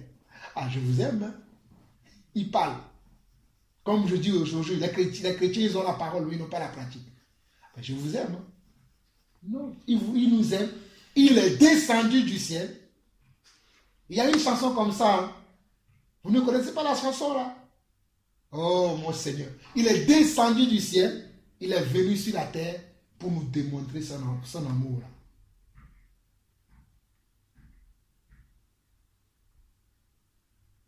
Il est descendu du ciel. Venu, il n'est pas resté là-bas. Pour nous dire je vous aime. En nous regardant du ciel, il a, ah je vous aime mes enfants. Hein? Oh je vous aime. Oh mes enfants, oh je vous aime. Non, il est descendu pour nous montrer vraiment qui nous aime. Qui nous aime. J'oublie vraiment les paroles de cette chanson, mais les paroles me reviennent un peu. Il dit, il est venu sur la terre montrer la joie. Oh, si David était là, c'est des chansons que mes enfants ils chantent beaucoup. Parce que Christ est descendu du ciel sur la terre pour nous montrer qu'il nous aime. Nous aujourd'hui, qu'est-ce que nous montrons à Christ que nous l'aimons? Nous ne montrons rien. Nous restons sans crainte, sans honneur, En tout cas, 1 Jean 4, verset 9, et nous finissons par là aujourd'hui. Et c'était tout ce que j'avais à dire. Il y a encore des choses, mais le Seigneur lui-même, puisque c'est lui qui est la tête de son Église, vous enseignera encore plus. Moi, j'ai donné tout ce que je peux par la grâce du Seigneur, mais lui-même, comme il est la tête de son Église, il vous enseignera encore plus. 1 Jean 4, verset 9.